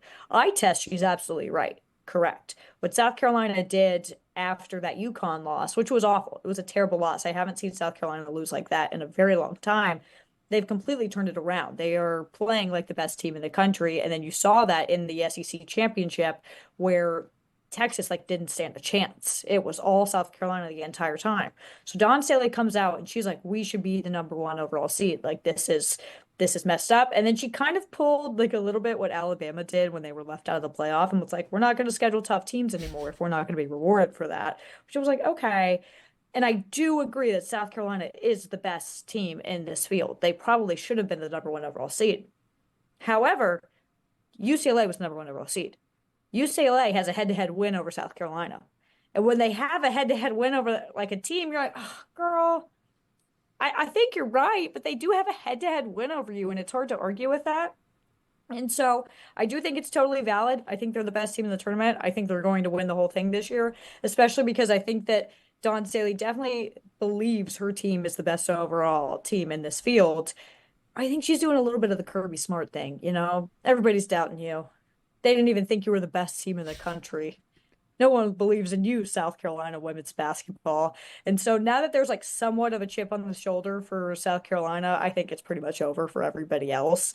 At the same time, USC, the other one, the one in California, they were like, we don't like our number 1 seed. I think this one's a little bit more valid, especially because USC leads the series against UCLA 2-1. And the first 2 times they played, USC was really dominant over UCLA in a way that's made me kind of nervous about UCLA's tournament chances.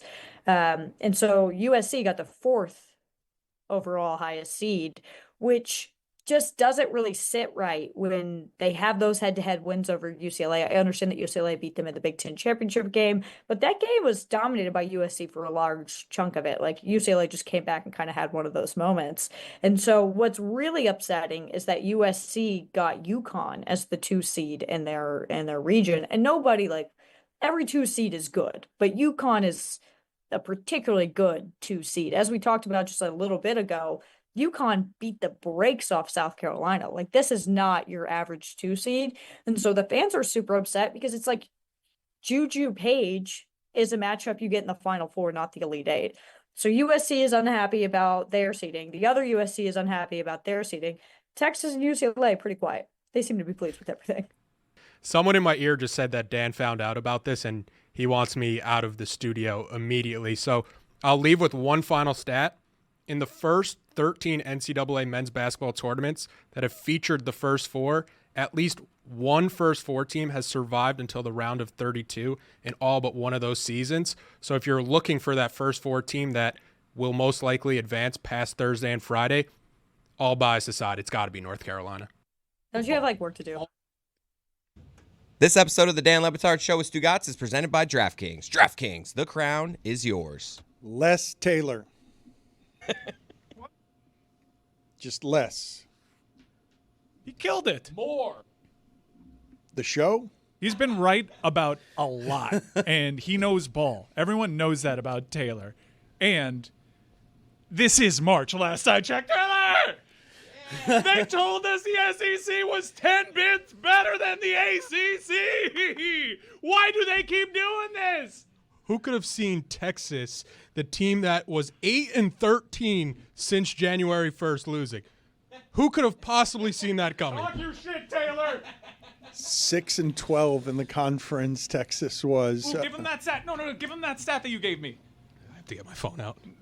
Dan, stall for me. I love Mike claiming UNC as a Les win Taylor. for Miami, seemingly. Oh, no, ACC. They do this every year. And sometimes it's Miami carrying them, sometimes it's NC State. It's the bad teams that carry them. You can catch Yaslow on ESPN Radio, and something that I've noticed, I noticed it this morning when I was Go on. downstairs, that on ESPN, one of the anchors on ESPN I did not recognize. That happens a lot to me, but looked extraordinarily young to me. And the thing that I wanted to talk to you guys about is if the highlight show is endangered and if the sports anchor is endangered, I hope not. because we have sports that we consume through highlights. The casual fan observes through highlights, the NBA chief among them, but observing it on highlights on your phone or through your social media is different than having to go to your television. And I assume, I don't assume, I actually know that throughout the industry, everyone's being asked to take pay cuts because media is shrinking, media is in trouble, and there are fewer jobs in general than there used to be. And as a practice, ESPN makes sure that the four letters are the thing that matters the most and that other parts are interchangeable or disposable. I think Scott Van Pelt is so popular that ESPN will continue to pay him. But I also know that if ESPN lost Scott Van Pelt, it wouldn't be some sort of seismic thing just because, in general, the sports anchor is less valuable throughout everywhere in television than he or she has been almost the entirety of my lifetime. Well, that part is go ahead. I'm sorry, Roy. Well, I don't think we're losing the highlight show. I mean, SportsCenter is getting expanded out to Disney Plus with Gary Streisky and Randy Scott. Those are the best two doing it in terms of chemistry with each other right now. I know like Linda Cohn's still doing it, and there are still like they're the new guys. They It's are like, they're the together. new. They're amazing. They're They're chemistry. the new big show, you know. Instead of Dan Patrick and Keith Olbermann, it's Gary Streisky and Randy Scott, and they're fantastic. But I feel like one of the big complaints that viewers have with ESPN television these days is that they want more SportsCenter. They want more highlight shows, that they miss that part. You know, the same way that, you know, you get older people say MTV, oh, why don't they have videos anymore?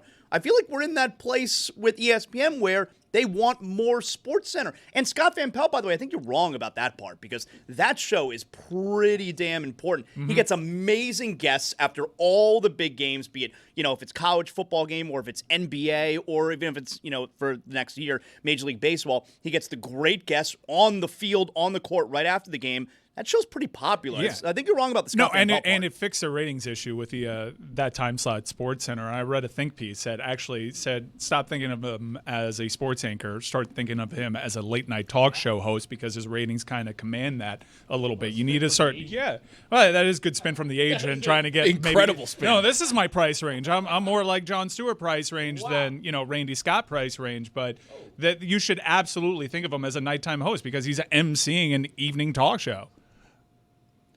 I actually found that stat. Oh, good. Thank God. Since 2015 in the NCAA tournament, wins above seed expectation, the ACC, 21.1, the most of any conference. SEC, minus 4.6. Overrated. Jeremy just whispered to me, is this what it feels like when I talk? Is it that bad? You're less nervous. But you don't have the accompanying visual aid of popping out from under Mike Ryan. That is endearing. The Scott Van Pelt thing, just to clarify, okay, because I want to make sure people understand this. I mean it as no indictment as Scott Van Pelt. He's as good as anyone who has ever done that. I'm just saying the construct of what it is these things are, it makes it so that that kind of personality is less important than he or she has ever been.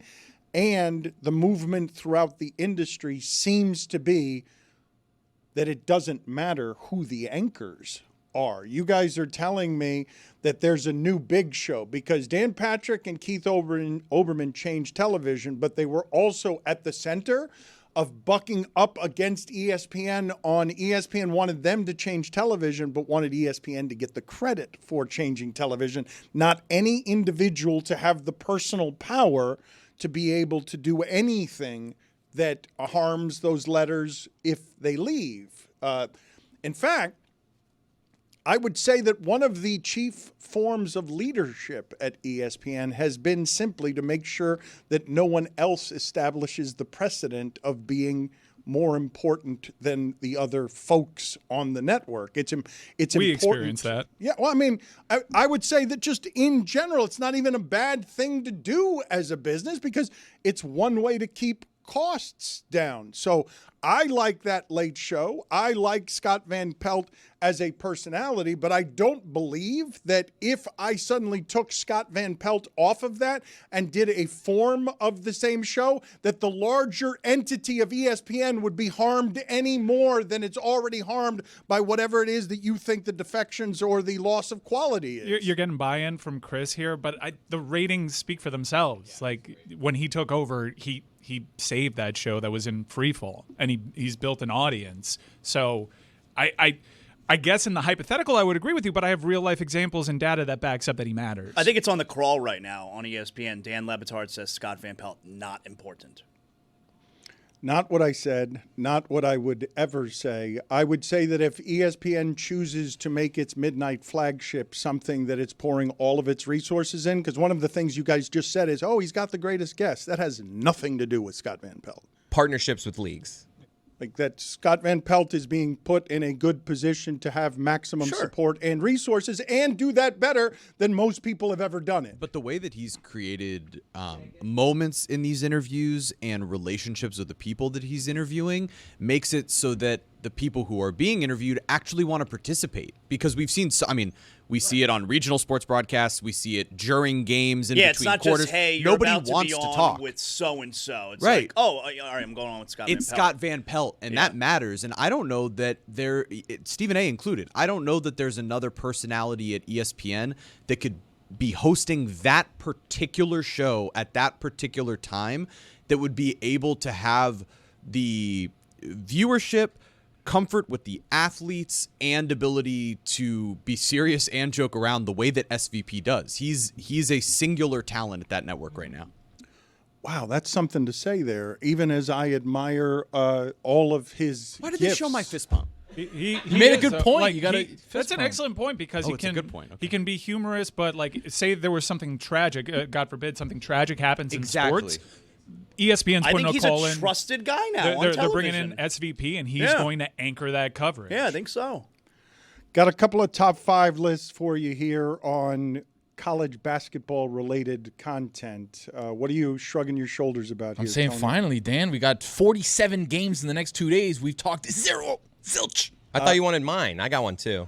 We did a Sunday show that was not zero zilch. We did three hours on Sunday to talk about the tournament. I saw. Is Sunday last week? Is Sunday night last week? Starts the week, right? It starts the week. To me, it was last week. But it is also but it ends the week. It's called the 7th day, but I don't know. No, Sunday is the end of last week. That's Sunday the is beginning not of this well, week. no, that's how it feels. Technically the beginning of a week. Calendar-wise, I mean, you 7th got to look day at and the all calendar that stuff, there. but no, it starts the Like week. biblically, maybe. New week start on Sunday. Put it on the poll, Juju. Seventh. Is Sunday the end of last week or the beginning of this week at Le Batard Or Show? both.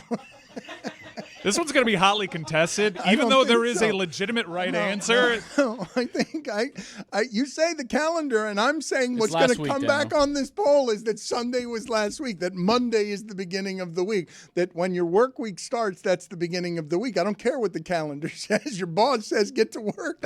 Monday's the beginning of the week. Your boss overtakes the calendar and all of time history to say that Monday is the beginning of the week. And God. That's generally the sentiment during these times. So I don't care what the fact is. I'm going off the gut. No, I'm polling is what I'm Well, no, asking. I'm going off the boss. I'm making it a democracy on the internet. That's what I'm asking you, and I'm just asking. That's a good poll question.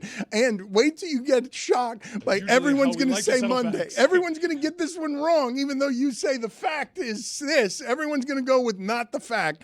Let's go first to Chris's top 5 list. What is your top 5 list? What is the subject matter? I am ranking Sports Thursdays.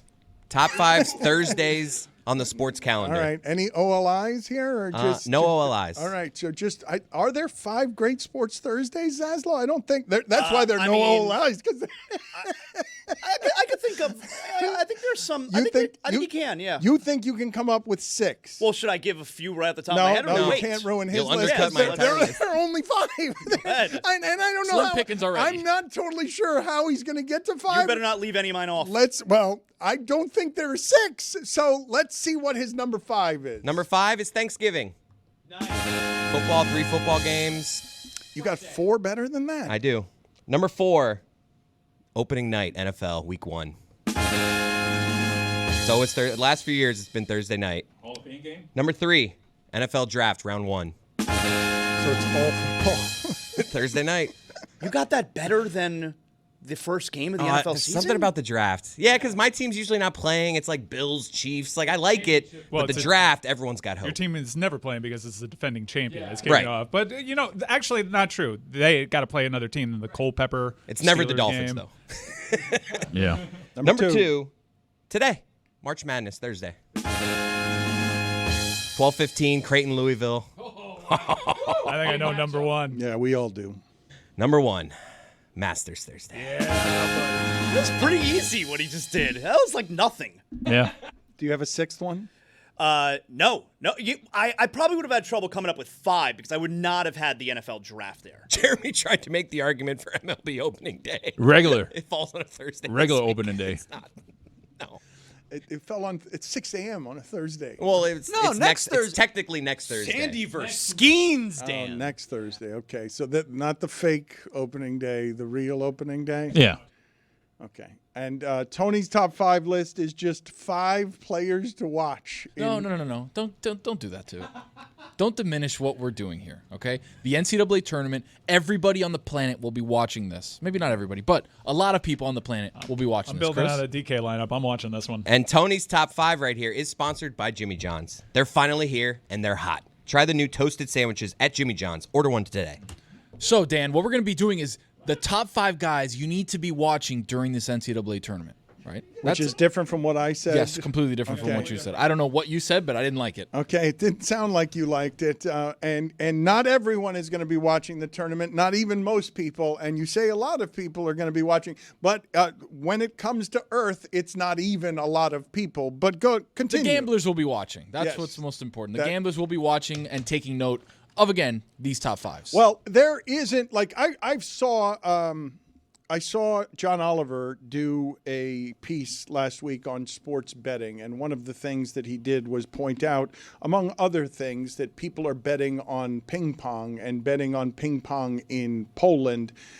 Right now, what we're talking about today in college basketball, there's nothing quite like this when it comes to gambling, which is a whole lot of people gambling on something that they know very little about while doing it, because it's just sports is happening, and on my television, what I'm tuning in for is just action with my money. It's not necessarily that I care about St. Mary's or Virginia Commonwealth or know anything about the participants. It's the most reckless you could possibly be with money. That's NCAA tournaments and gambling on it, right? I don't think it's the most reckless you There's can a be lot of in other life. things you can do. You're gambling your money on something you know nothing about. It is often the case. It's not the case for everybody, but in terms of concentrated, I don't think there's anything like these 2 rounds here at the beginning where you're just inundated with action all over the place. It's just what Olympics were pretty good. That was a rush. See, now I don't think of that as the gambling event that this is. It never was until this year, because the coverage is so much better now today than it's ever been, that you can legitimately follow everything. And the Olympics, while you have your niche sports that I would readily admit I know nothing about, it's also like the second best international women's soccer competition, and you get to actually watch all these games, and there's action going on literally all day. That was a sports betting equinox that I hadn't quite experienced, and it's on a par with March Madness. Do any of you feel some of the dirty that you feel at the NFL Sundays at the end of the day, where you've just been in your house watching something on the couch or in a Dirty bar? because like you're a sloth? Yeah, just yeah, that's what the next couple it's days too are gonna be. much. Yeah. That 10 hours. Oh, it's not too much, but yeah. Well, if you feel dirty, it's probably because it is too much. No, it's not, I feel dirty, but it's not too much. Like, the dirt's worth it. I feel gross. I've been sitting on my couch all day. The food, the drinking. But at the end, I may feel like a sloth, but I'm like, this was a great day. I enjoyed the whole day, and you know what? I'm going to do it again when I wake up tomorrow. I have not been to Vegas on Super Bowl Sunday, so I don't know if there's anything that compares to what is presently going to happen in Vegas as soon as this thing kicks off. But in terms of a sports thing, the two things that I have felt that are strongest in Vegas is heavyweight fight when that mattered and you had a heavyweight champion that people cared about, and what this week is in the sports books, because it's just and 9 a.m. insanity. over there. Oh, it's insane. You know how time zones work? It's 9 a.m. there. I wasn't there for the first round, but I was there for a Sweet 16 once, and that was as electric as I've ever been in terms of Even though it's just like one game at a sports book. time by the Sweet 16, right? It's still like there is so much action. It is a palpable buzz that you feel in the sports book on Sweet 16 day. OLI, Tony. By the way, putting this out there, Tony Brackett's maybe live from Vegas for the first day of the tourney next year. Okay, Tony Brackett. Sure. Putting it out there. All right, cool, perfect. All right, Dan, top 5 guys you need to be watching in the tournament. And again, it's a list of all guards because guards rule March. That's what we do here with Tony Brackett. So we're going to start in the OLI. 2 OLIs that you need to be watching. Number 1, from the Big Sky, the Grizzlies of Montana, Money Williams. Great name. We want him to be great just based on his name, right? That's not a real name, is it? His name is Money Williams, Dan. And he had a 30-burger against Tennessee earlier this season, had 36 against Portland State to open up March. Montana lost both games. That's not the point. Is his name actually Money? It's got to be a nickname. Did his parents named him Money? You don't know. His mama called him Money. I'm going to call him Money. I'm not sure his mama calls him Money, but okay. Mike, look that up for me. I'm building out my DK. Oh, okay, perfect. All right, second OLI. This name you may have heard. Jace Richardson from Michigan State. Lefty guard combo, a little undersized, but the son of Jason Richardson. Good crafty guard, has a nice little shot. Really came on in the second half of the year. Tom Izzo always has the boys ready in March. Jace Richardson, a name you need to be watching. Is he a Columbus guy? No. He has a chance to shoot up draft boards, too, with this March Madness, because he's one of the top prospects, but late in the season, he's really gotten a lot of buzz. Starting to play a lot more now in the back half of the season. Izzo gave him the reins to the Sparties, and they've been playing really well. All right, starting off, number 5. I don't think anyone calls them the Sparties. Sparties? I think just you're, Sparty. I think you're doing that, and my father. It's a would Cuban do thing, that. yeah, sorry. Number 5, Con Knuppel. Do you know where Con Knuppel plays? I like saying that name, Con Knuppel. Brother, I know ball. Jace Richardson went to Columbus. He was a Columbus guy. Jay Rich's son. He was a Columbus guy. Oh. Money Williams' dad is named Money, and one of his sisters is named Monet. There's an apostrophe in there. Great contribution. That is good. That's excellent work. I remember I remember somebody at Sports Illustrated. There was a wide receiver named, I think, Marte Jenkins, and he was saying that the difference between Marty and Marte is the difference between a party and a partay. Is there an apostrophe in there? Go ahead, Tony. Con Knuppel, the other white guy at Duke, for those of you not following along in the NCAA. He's a freshman, 5-star guy who's now starting to come into lottery draft boards as a guy who could be maybe a top 10 pick. Very tough inside, got a good shot, but another white guy at Duke. This Duke team is really good, by the way, so watch out for Con Knuppel. And as we established yesterday, the magic secret sauce of White March guys. Madness. White guys. Backdoor Okay, cuts. How many? Okay, but we already did Con Knuppel. Where are we? On No, this? I know. I'm just. I didn't he's a give white you the guy. example. He's giving you a paragraph. Just on each highlighting example. part of the Okay, secret well, sauce. wait a minute. Chris isn't supporting what's happening here because Chris muttered. I don't think this was on the air. I think it was just to be Rolled just, his eyes Well, at he one didn't point. just roll his eyes. What I heard in my ears is him saying, "Great, a stat on every guy." We're getting like full box scores on OLIs. I mean, Excuse me. We got the Money Monet thing. That was a great contribution. That doesn't exist without this incredible top 5. Number 4, John Tonje. Wisconsin guard, averages almost 20 points a game, scored 25 points or more in 8 games this season, can light it up, scored 41 against Arizona. Good little shot, can create his own Yaslow. I know you like guards that can do that. I'm big on being able to create your own junk shot. make Enforceable. junk shot. It's yeah. super important. Yeah. you always have been. Yeah. Number 3. It's one of the things I'm known for. Can you create your own shot? Not anymore. I mean, did an intramural with those terry cloth shorts. You should have seen me crossing people over. Old terry cloth. Number 3, Chaz Lanier. Tennessee guard, transferred from North Florida. 18 points a game. SEC newcomer of the year. Taking the same path as Dalton Connect last year. Small school. Got up to Tennessee. Coach Rick Barnes and them boys. All of a sudden, Chaz Lanier, the next evolution of that guard that can light it up. Hopefully Tennessee can make a run. Mike can have the podcast with Coach on, Gearhead podcast. Born in rubber. That's how North Florida should always be said. North Florida. One of the reasons that I like Florida in this tournament so much, I think against Auburn, Alabama, and Tennessee, they were 5-1. Like that team, I don't know how you feel about this. I'm excited. Yaslow. Yeah. Because how do you guys feel about this? Because Yaslow, like Udonis Haslem, That's right, identifies as a Miami guy. It's one of the many things we have in common, me and UD. But has a certain allegiance to Florida when Florida starts. No, I thought you went to Santa Fe. Oh, stop it. What an embarrassment that you would say that. Feeder school. I went to a university. No offense to anyone who went to Santa Fe, but it's a community college, all right? And for someone who went to a university, and I have a degree, all right? I have a degree from the University of Florida in journalism. To say that I went to community college, I'm sorry, you're offending me. Business decision. I went to community college. Okay, good for you. I. Good for So did you. I. But I have a degree from a university. So do I. All right. So do I. But you went there for your BA after you went for your AA at Santa Fe. No, I went to the University of Florida. I started at the University of Central Florida, and then Go I Knights. transferred, all right, to the University of Florida. Why would you do that? Listen. We're getting into my backstory. Number 2. Speaking of the Florida Gators, Walter Clayton Jr. Incredible guard, can get his own shot like Yaslow mentioned. He's going to be a good pro. He's an incredible shot maker, has a great 3-ball, leading probably one of the best teams in the country. Walter Clayton Jr. I get very excited about the Gators when their basketball team is good. Well, I noticed this, and you made it about railing against community colleges. I didn't bring it up. He did.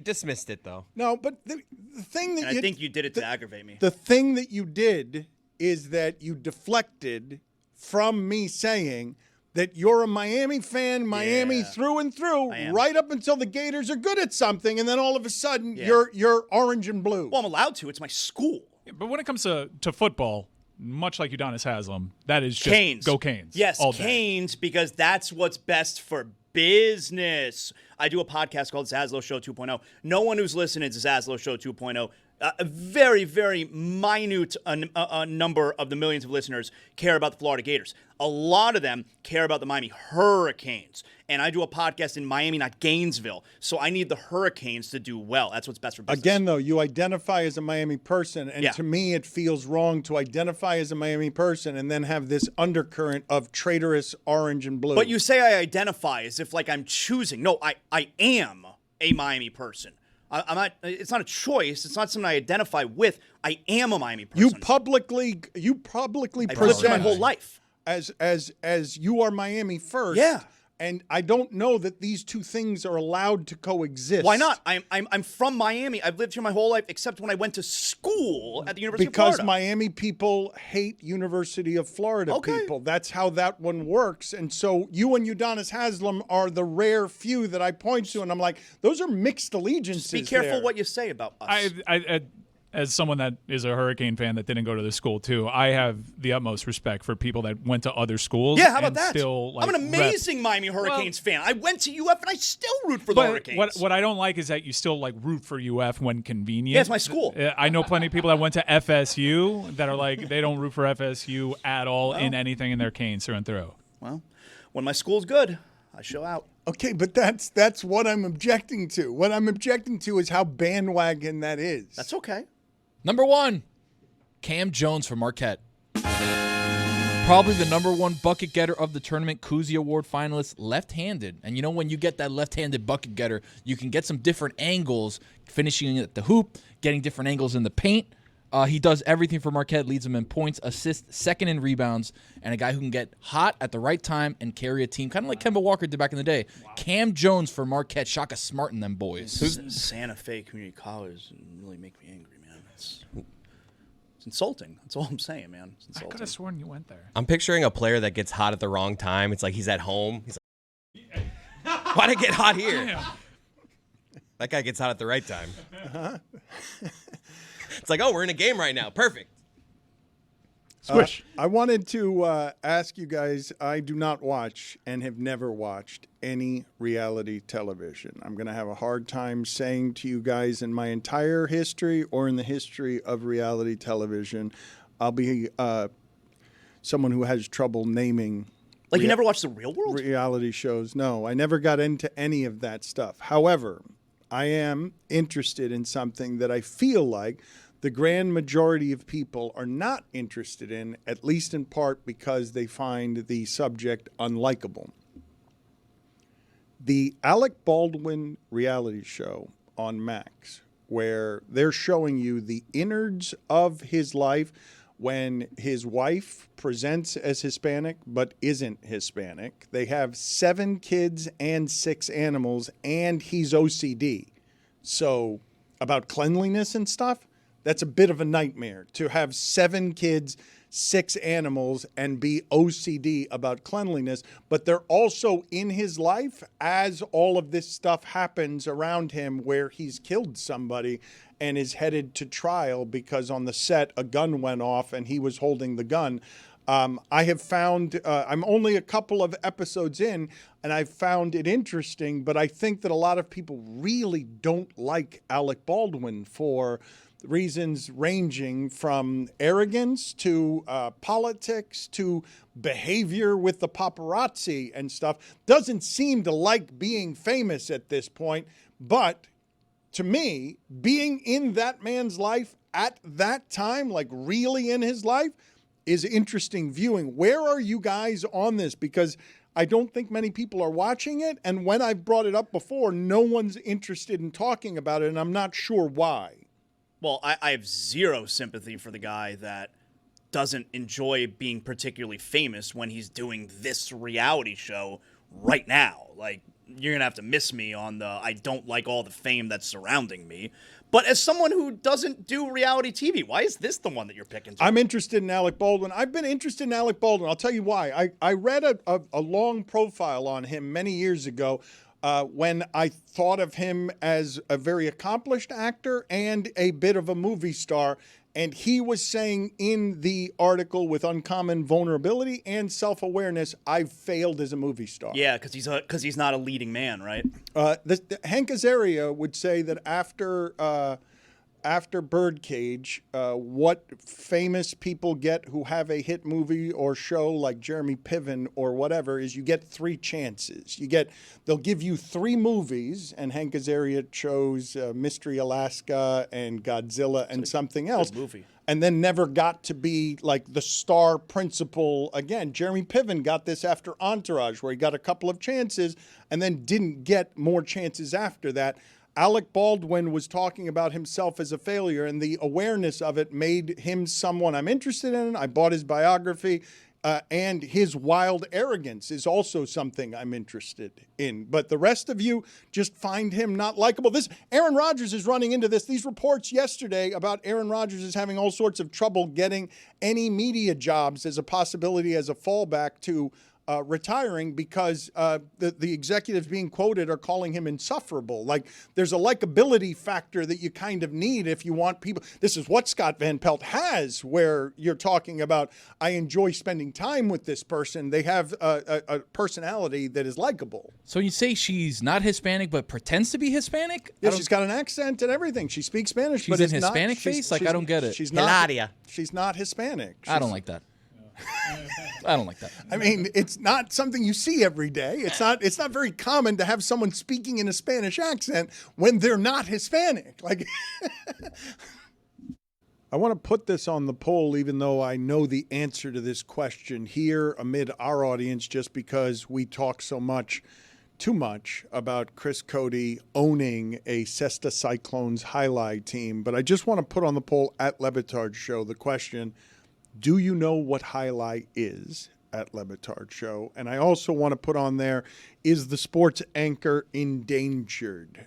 Yes or no? Jonathan Yaslow, who's in with us today, we'll have a segment on Highlight here with Tony and Mike toward the end of this hour. But Jonathan Yaslow's in here today. He's a rising star at ESPN, and he's a rising star at ESPN who's creating ESPN on ESPN crime because a coworker is mad at Jonathan Yaslow. I heard about that. And Jonathan Yaslow's placement in a strange place that I wasn't expecting to find him. It is a strange thing. Jonathan Yaslow was under the banner headline, Celebrity Picks. College basketball celebrity picks.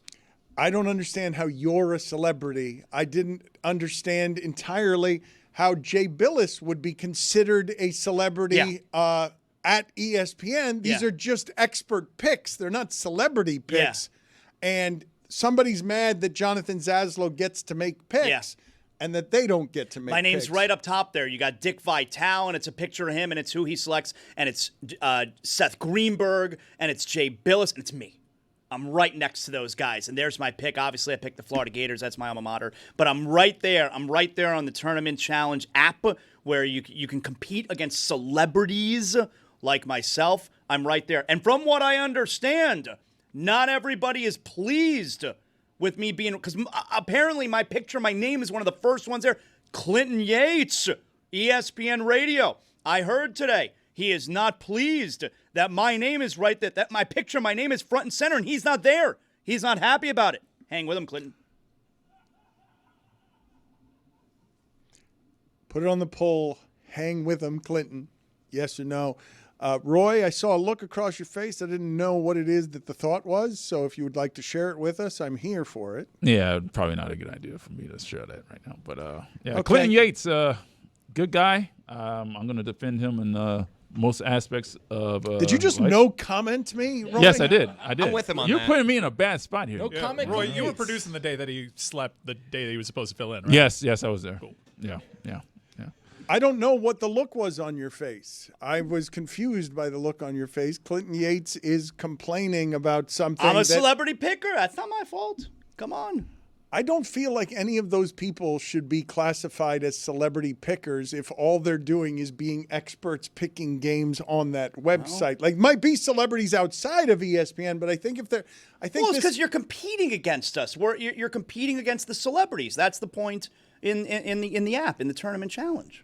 Have you risen to the point that you should be somewhere on the marquee with Dick Vitale? For sure. Everybody knows, especially when it comes to college football, because I host College Football Tailgate on ESPN Radio. College football experts. You got Paul Feinbaum. You got Heather Dinich. You got me. Everybody knows those are your college football experts. College basketball, I'm not going to say that I'm exactly a college basketball expert, but certainly there are people out there who would like to compete against me, and that's why I'm up there with Seth Greenberg and Jay Billis and Dick Vitale. Zazzle, why was it that you didn't know like half the people on my list? Yo, don't worry about that, all right? All you need to know is that you can compete against me in the Tournament App Challenge. That's it. That's all you need to know. No one's interested in how many players I can name. Nobody's ever thought about that. I was going to ask Tony what that look was on his face when I called Yaslow a celebrity and why it is that he looked like he had walked into a bathroom that had left a lingering bad smell. But now I have my answer, which is he doesn't think you're a celebrity or an expert. He thinks you're just somebody whose face has enraged Clinton Yates on the website because it doesn't belong next to Dick Vitale's. We were trying to figure out, like, is it alphabetical maybe? But then it was like Jonathan. It's like, no, Zaslow's Nobody at the end. ever starts Z at the beginning, so it's certainly not alphabetical. It's you're trying to get people to sign up on the app, and the way you do that is you put some of your biggest celebrities in the front, and that's why you have my face right there with my pick. Everybody wants to know who I pick. Pick the Gators. Everybody sees my face right there, and they're like, I would love to compete against this celebrity. I can't believe Roy no commented me. I mean, you're talking about Clinton Yates here, man. I don't know what your relationship is Jesus, with Clinton like Yates. it's Clinton Yates. I don't know why. You were next to me as I was calling. Where is Clinton? Yes, I was. I was there. The show has started. Where is Clinton? You overslept. That's what happens sometimes. I mean, you could have said that. I could have. Most celebrities don't oversleep. That's why I'm up there. That's right. Clinton Yates came after you, and I heard. I believe that Clinton Yates has a. Who? I believe that Clinton Yates Oh. has Hialeah. a justifiable. I do that with Y's and J's all the time. It's a Cuban thing. I can't help it. I called him Ya Morant. that was hilarious. I believe Clinton Yates has a reasonable gripe because he's been at ESPN a lot longer than our beloved Jonathan Yaslow. How do you feel, Zaz, about White Lotus? We have been. Oh my God, this White Lotus.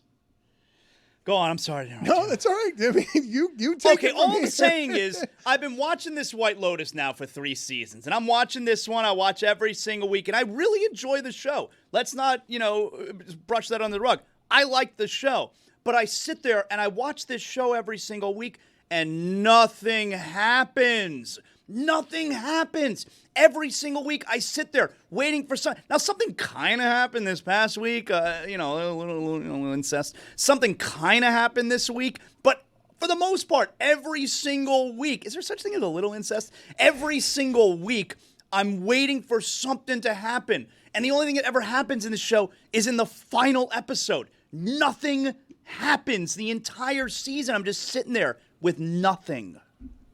I think that's a fair criticism. I think I've said before, some version of White Lotus has had 4 episodes so far this season and produced about an episode and a half of material.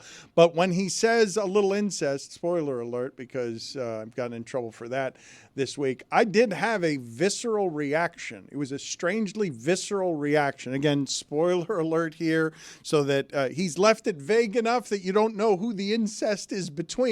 And I'm not actually sure, because I don't know how this particular definition works, but brothers kissing on the lips in a way that's not French kissing made me recoil, even though they're actors and not actually brothers. No, that's the right response. They tricked me into thinking that they're brothers, and I did have a recoil on that was instantaneous on, wait a minute, adult brothers kissing, that feels an uncommon kind of wrong for me in a way that I haven't seen on television before. Unless you betray your brother, and Michael had to kiss Fredo on the lips in Cuba to let him know it was you, Fredo. Yeah, that was okay. It was you. No one recoiled. Like, that was like, yeah, I get it. I get what he's doing there. What we saw in the White Lotus, like, I don't get what he's doing there.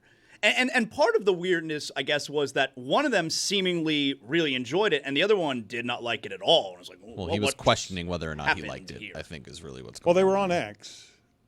They were on several things. And a boat. Again, I should have said a bunch of different spoiler alerts, and I did not. So Oh, now- couldn't refuse People are gonna be because of the mad. Implication. People People are gonna be happens mad. every time. But I thought I was okay because it was last Sunday, and now it's Thursday. Last and week, you guys that's told last me. week. Well, we're supposed to do spoiler Wednesday, Dan, not spoiler Thursday. But that didn't make you, like, that didn't shock you as much as Sam Rockwell's monologue, right? Well, that's another spoiler. How did they that's- put both of those in the same episode? A show that gives you nothing every single week, nothing every year. Nothing happens in this show. They gave you both of those in the same Saying episode. nothing happens in White Nothing Lotus happens. is being you're someone who doesn't like foreplay. Nothing. That's what White Lotus is. White Lotus is just hours and hours of foreplay. Jeremy, leading foreplay to, expert? Well, I mean, quite the visual we've I created. mean, yeah. Oh, did you see that? I mean, we don't need to be doing foreplay after incest. Like we don't need to be. They literally. Well, no, I'm not talking about the No, but they incest. literally gave you that last week. They gave you what is the promise of whatever that party's going to become between brothers and others. What are you guys smirking about back there? Oh my God, Jeremy's Just picturing Jeremy. Let me see it. Let me look at your tongue. Yeah, let me see that thing. Let's see it. Say tsitsipas. Not going to do that.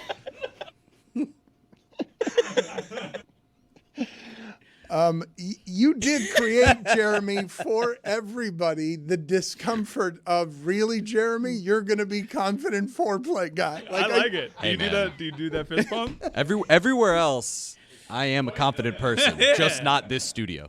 Well, but that one, though, Hell yeah, brother. Look, a lot of people I like it too. can be confident about their abilities with foreplay. Very few would say so out loud among their friends. Real ones, though. The number of people who would say, put it on the poll at Le Batard Show. Are you good at foreplay? At Le Batard Show. And do you want to hear your friend talk about how he's good at foreplay? Because there are two things that I don't want to imagine among any of my friends, any of them. I don't want to imagine any of them embarking upon foreplay. I don't want to imagine any of you wiping your ass either. Those are the two things I'd like to keep out of my life for forevermore. A little secret, just say Ryan Lingerhans over and over again with your tongue. I thought it was Sid Sipples. I thought that's what you were doing. Well, depends. I don't want to talk about this anymore. I find myself to be deeply disturbed by everything we're talking about. But I did here. get you thinking about Ryan Lingerhans. I didn't need that in my life. Thank you. Think about him the next time. I really don't want to think about any of this anymore. The thing that I did want to ask you guys, because I'm watching something happening here that I haven't seen a lot of, and I would ask you in my entire life, I haven't seen a lot of it, and I would ask you if you guys believe that what is presently happening is going to be enduring for Shane Gillis. Shane Gillis is the most popular comic in the world right now. After, what are you guys laughing about back there? I'm just saying Ryan Lingerhans. I'm just taking this thing for a walk. See how it works. Taking what? A walk? For a walk? Why don't you run This up the technique. flagpole, see who salutes? And you? Please, I don't want to imagine. Oh, no. What are we doing? Whoa! You got I'm bleeping that. Hey, I'm wait, sorry. wait. Way too far on that one. Audio If you audiences ain't, are you're going to doing it know. wrong. Oh. If you ain't, you're doing it wrong. Bones, I'll fist you. The thing that I wanted to ask you guys about Shane Gillis is he is presently selling out arenas in less than a day, where he puts the tickets on sale and they sell out right away. And that's not something I've ever seen in my life of any comedian. But whatever it is that you imagine to be the most enduring comedians, because I remember Kevin Hart famously sold out a football stadium and was the first comedian to do that, not just in Philadelphia, but that any of us had seen. And the question I'm asking you guys, is Shane Gillis going to go down with Richard Pryor and all of these all-time greats, as he's done Saturday Night Live twice in the last 11 months, and he is helping Saturday Night Live more than Saturday Night Live is helping him, and he's done it twice in 11 months after being let go by Saturday Night Live without ever appearing on Saturday Night Live. So there aren't a lot of stories like this. I mean, first things first, he's got to get out of the West. Shane Gillis Alexander is the joke he's making there. Is that- Oh, that's what it was. It's never good when you have to explain it to the co-host because he's Shea just Gilgeous Alexander might not be a you bad didn't one even either. say get out of the West in what sport? You went No, so I knew into the Yeah, sport. in hockey, yeah, I knew yeah. the sport. I knew the sport. I didn't get the reference though. Yeah, the But Kings, then when you got it, I like it. you were smiling like I said Ryan Lingerhans. I like it. Dan, to be honest, though, I think he needs the longevity, right? Like, he's come onto the scene so quickly from the time that he was working in Philly and doing his own thing to now getting to Austin, doing stuff with Rogan, and like really exploding in that scene. He needs the longevity of what a Richard Pryor would do, what an Eddie Murphy would do, what a Dave Chappelle would do, where you have these year in, year out. He's putting out great specials. He's selling out these arenas, but he continues to evolve his act as he matures. That's an excellent point for Richard Pryor as an example, and Kevin Hart, who's shown that he has longevity. There's also Andrew Dice Clay and Dane Cook, guys that were like the biggest acts at the time, but of a time. Dice is back, by the way. Joe Rogan's numbers, as he continues to help an era of comedy that looks different than most before it, his numbers have dropped. He's no longer the number one podcast in America. Midas Touch has almost doubled his numbers recently. And part of the reason for it is a lot of his listeners are really upset about the Elon Musk, Joe Rogan, that class of richness, talking to them about the sacrifices that they need to make on behalf of America. They're upset about Elon Musk. Elon Musk, you guys been watching what's been happening with Tesla and the Tesla stock and how it is. He is just getting obliterated because we were talking earlier about likability. it seems like Elon Musk isn't polling well with anybody because it's almost impossible to be likable when you're that rich, when so many of the people absorbing you have the issues that they have with and around money. They just, I don't know who gets to be the rich person who's hugely likable Right, when who's they're the billionaire who people famous for being rich. Right, and Bill Burr kind of nailed this one on the head. They also don't like being told what to do by a guy that, the system kind of worked out for you. Like under Joe Biden, you became the richest man on the planet. Like, what is your problem? As a billionaire, like, how are you so mad with this country? Why do you want to change everything about this country when it kind of worked out? Because it's not just white people. The place that Elon Musk finds himself in at the moment, I'm curious whether he knew what he was in for, whether he could have had any idea. Because anyone can get around and get behind the idea of, yes, please, slash government inefficiency. That seems like a great idea to just slash that.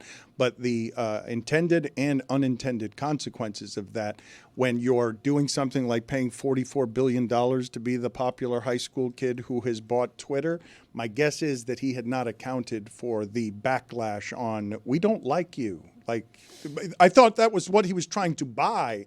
It wasn't just power and influence that he was trying to buy. I thought he was trying to buy. You think also, he thought this was going to make him popular? I thought he didn't think it was going to make him this unpopular. Yeah, because usually politicians that climb aboard the Trump train, it's worked out. Won the popular vote, and they do see, at least within their own party, their star ascend. It hasn't been the case for Elon Musk.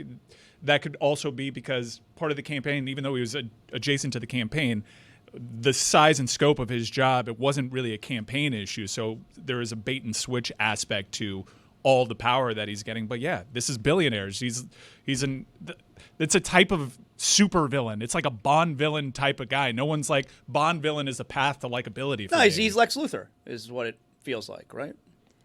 I don't know how it is that you get to likable when what people associate with you is you're the richest person in the world. And he's not anymore, right? Like the amount of, if you can give me some of the numbers on how much money he has cost Tesla recently and himself, it is a bit breathtaking, and I don't even understand how it is that you can lose these sums or make these sums of money, even if you are on the cusp of innovation and the future and a gasless society that runs on electric cars. Elon Musk is still the #1 richest person in the world, and that'll only get better because the Commerce Secretary was on Fox yesterday telling everyone to buy Teslas.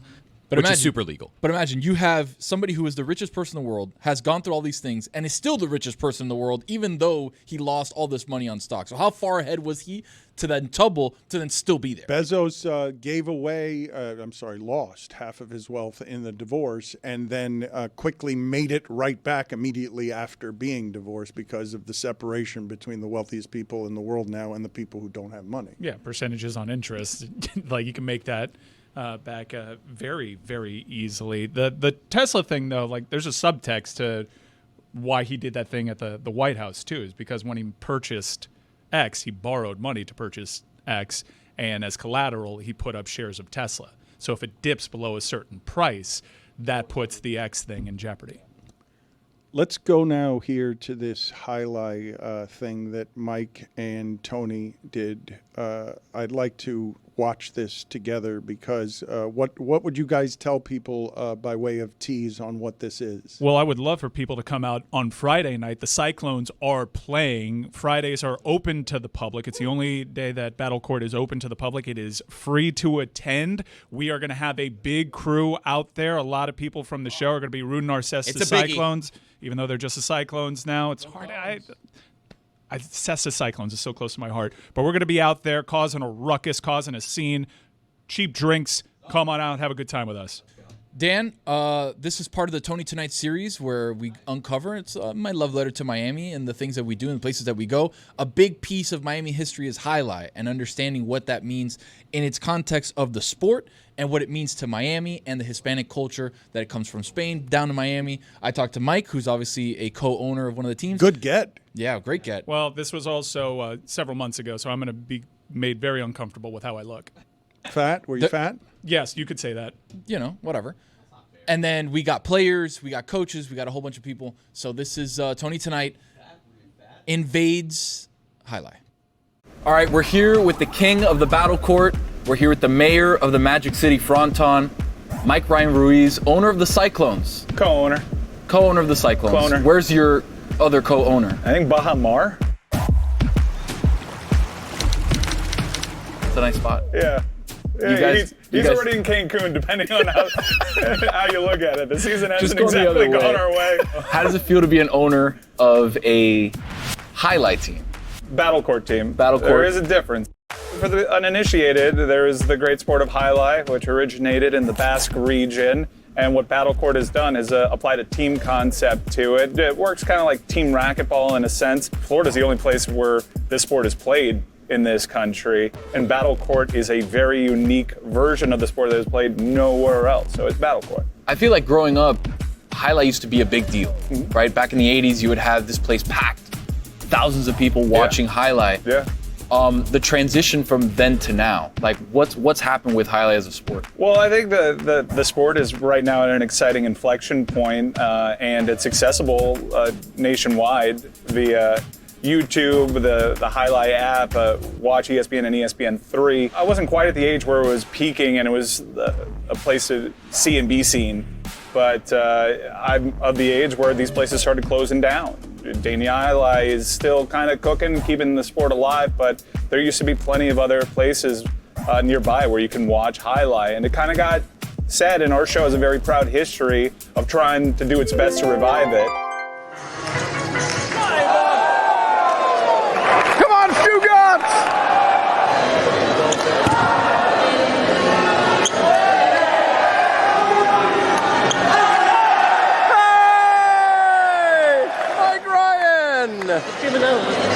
Pelota!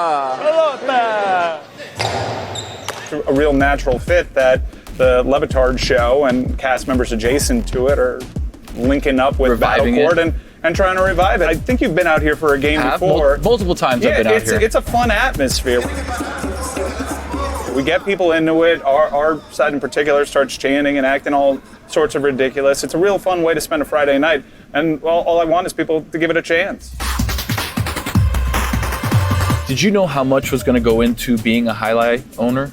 I can't lie. When I was first approached by the fine folks at Battle Court, I thought it would be largely ceremonial and just an opportunity to cosplay Chris Cote as this ridiculous sports team owner that would parody some really outrageous sports owners. But a funny thing happened when we first got involved. We really liked it, and they really empowered us to really manage the roster. We built relationships.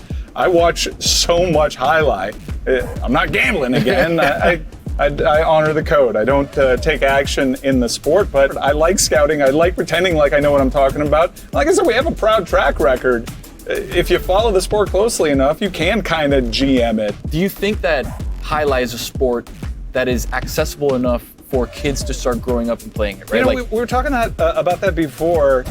It's a hard sport to get invested in because anybody can pick up a pickleball paddle, anybody can pick up a racket or a soccer ball or a pigskin and toss it around. There's not many places down here where you can pick up a Cessa. Number one, they're very hard to find. They're all handmade. And find a wall where you can fire off a pelota at 100 miles per hour without doing some serious damage. It's a very dangerous sport. So I know it's really difficult to play. Have you put on a cesta? I have. Have you thrown the pelota against the wall? Yeah, it's very hard. It feels unnatural. You want to turn your wrist, you want to turn your elbow, you want to do all sorts of things that'll actually injure your arm. I have the ultimate amount of respect for people that do this. Maybe you'll have the opportunity to put a Cessa on your arm. It'll feel very unnatural. I always have to remind myself of that anytime there's like an unforced error and I get frustrated with the player. What they're doing out there is insane. It's like, how about you do it? I would literally die. I'm not joking. If you put me out there in an intense regulation game of Battle Court, I would die. There's a million decisions that they have to make in a given 3-set match that their life literally depends on. What I like about Battle Court is it almost has the idea of like a live where you get teams together and you can start rooting for stuff. What's your favorite thing about Battle Court? Well, it's going to sound corny, but in getting to know the sport and getting to know the players and knowing people's backgrounds, this is a passion play. These people are deeply passionate about this sport. There's no other way that they would find themselves here on the one place on the planet that plays this brand of highlights. The least I can do is take the time with you, speak in front of cameras, and afford our platform on the Le Batard Show to really let people to pound the table for something that is really cool and gnarly. Like people shouldn't really be doing this. It's so dangerous and cool to look at, especially when someone's diving after a rebote off this one huge piece of glass. I think 2 players have broken. That's how hard this bulletproof glass. 2 players have broken with just a serve, and they dive into this net full speed and find a way to acrobatically not injure themselves. I mean, how can you not love it? Can you explain to me some of the intricacies of the words in highlight? Because there's a lot of great words in highlight. Chula. And it kicks to the inside perfectly to score. Chick Chack. Reyna. Backhand to the outside. That's saved by Julian. Rebote. Line, he passes. Rebote saved by Julian. Something very specific to Battle Court here, the Magic City bounce. Ooh. I'm not exactly sure what the Magic City bounce is. Okay. Anytime the ball does something you don't expect, you just say, Magic City bounce. That's classic, yeah. There are a couple players here that have like signature tosses. Yeah. Lopez on the Cyclones has this crazy backhand shot. What a catch by Lopez. Here's the backhand, low runner. He's new to the game of Battle Court. He's been playing over in the Basque region on courts that are 3 times the size of this. Wow. So you can imagine on this Battle Court fronton with that bulletproof glass, a player that's known for his backhand shot. It is a gnarly shot. Rebote rifled to the outside and tipped. Beautifully played by Lopez. Do you have a favorite player? Our team captain, Manu. Not Ginobili for those. No, but in terms of stature in the sport, he's better than Manu Ginobili. Wow. He's the best backcourter in the world. And he has been on the Cyclones since Battle Court's inception. There are a lot of great people here in the sport. I struck up a friendship with Mike Carballo, and I have the ultimate respect for Manu. So those 2 guys, they're lifelong Cyclones, no matter what happens, even if there are other incarnations of the Look at Cyclones. that beautiful jacket. Anybody that's ever won a championship with the Cyclones or plays for the Cyclones this year has this beautiful bomber jacket that cost me way too much money that I'm not telling my wife about.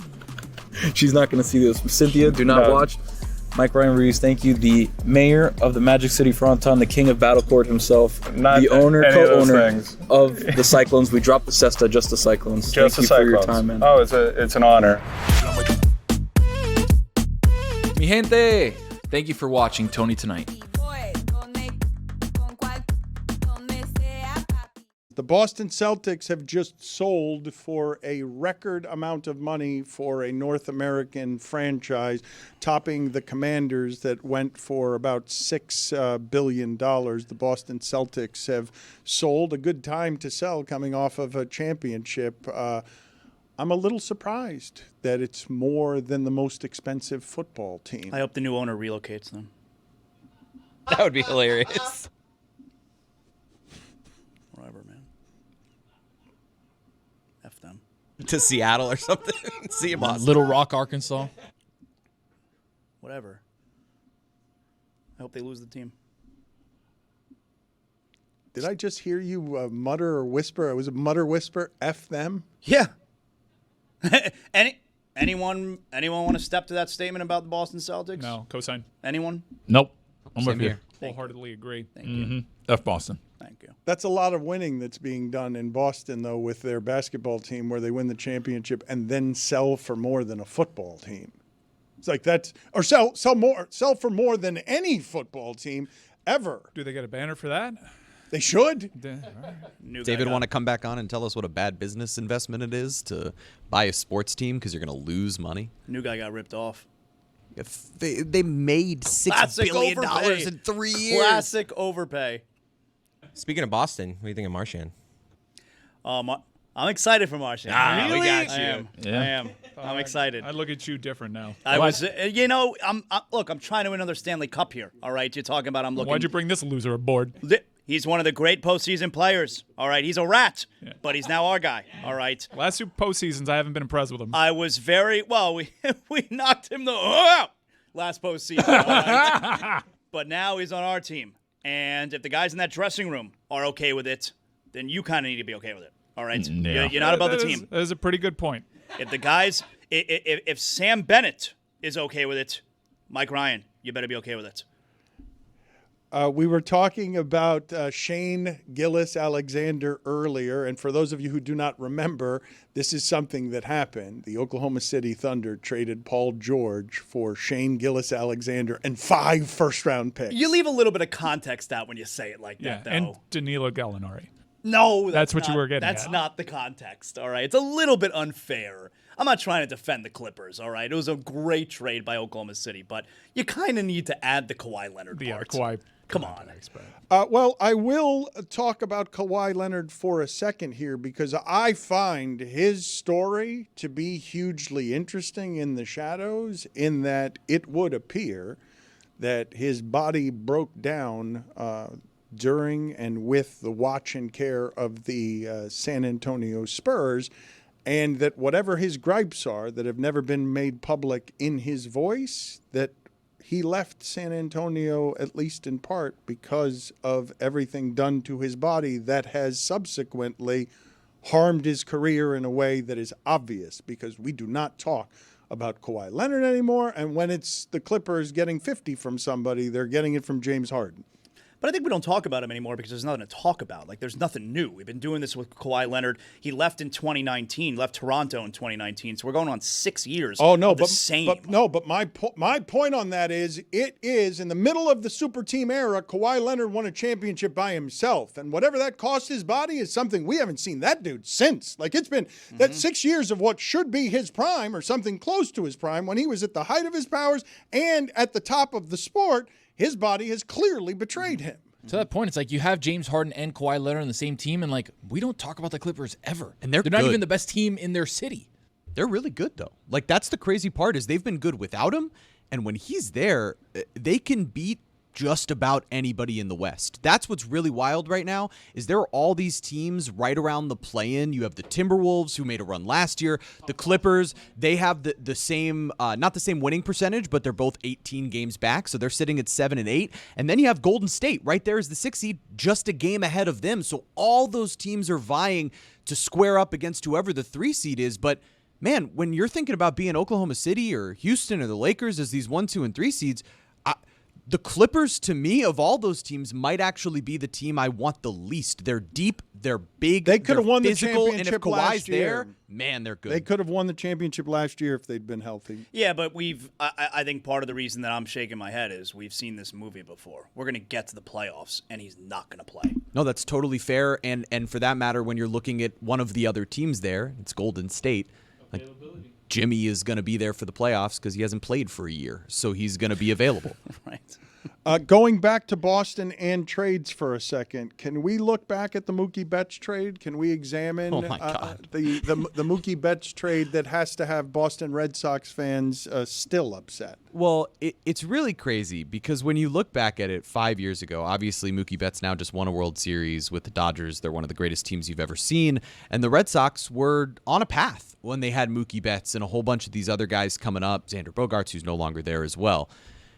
The reason this came up recently is because Alex Verdugo was an outfielder for the Yankees last year. Not the best season. Still a free agent, kind of surprisingly. He's been a big league player for several years. But he was the headliner in the Mookie Betts trade. So when you look back, on February 10th, 2020, the Red Sox traded Mookie Betts and David Price to the Los Angeles Dodgers in exchange for Alex Verdugo, Jeter Downs, and Connor Wong. Woof. That was the trade that they made. And it's the fact that the Red Sox are even a competitive franchise when they made a trade that bad shows you that they've actually done a pretty good job. Otherwise, that is one of the most overwhelmingly terrible trades I can think of, maybe in baseball history. Mookie Betts is one of the best players of this era by a long shot. We were talking with David Sampson earlier this week, and he objected to what was a prisoner of the moment contention. He alleged that I was saying that this Dodger roster, you can make the argument that's the best roster that's ever been assembled. And the over-under on wins for them this season is 104.5. And he mentioned the Mariners team of Randy Johnson, Griffey, that won, was it 111 games or 115? 116, I believe. 116 games. But that team wasn't over under 104.5 before the season. I've never seen a team that is expected to win 104 games. That's not something that I've seen in my lifetime. Can you imagine taking the over? I've been to the Dodgers over in the season, a 104. I mean, what is that? Like, you can assemble the argument that Betts, Freeman, and Ohtani, you put those three together, that whatever you thought Babe Ruth's murderer's row was in 1927, 100 years ago, that it's not the Dodger lineup of today, because they got Ruth and they got Betts and they got Freeman. Like, they've got Babe Ruth. Maybe the closest that you have in terms of an era of free agency is the 98 Yankees, but I don't think there's anything close to what you're seeing. They have a player better than Babe Ruth, and he might not even be their best hitter on their team.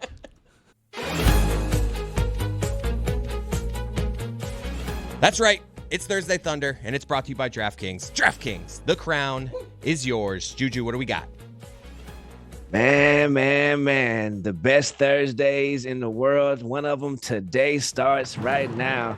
And I'm going with some March Madness picks. You got to know it. You got to dig it. First off, I got to say, the beautiful show today, guys. Beautiful show. But neither here nor there just yet. With these Thursday Thunder this week, I got 5 on it. I'm going with all 5 seeds. You got to know. First 5 seed, I'm going with Michigan. Money line to win the game. You got to know it. You got to feel it. If you don't, get lost.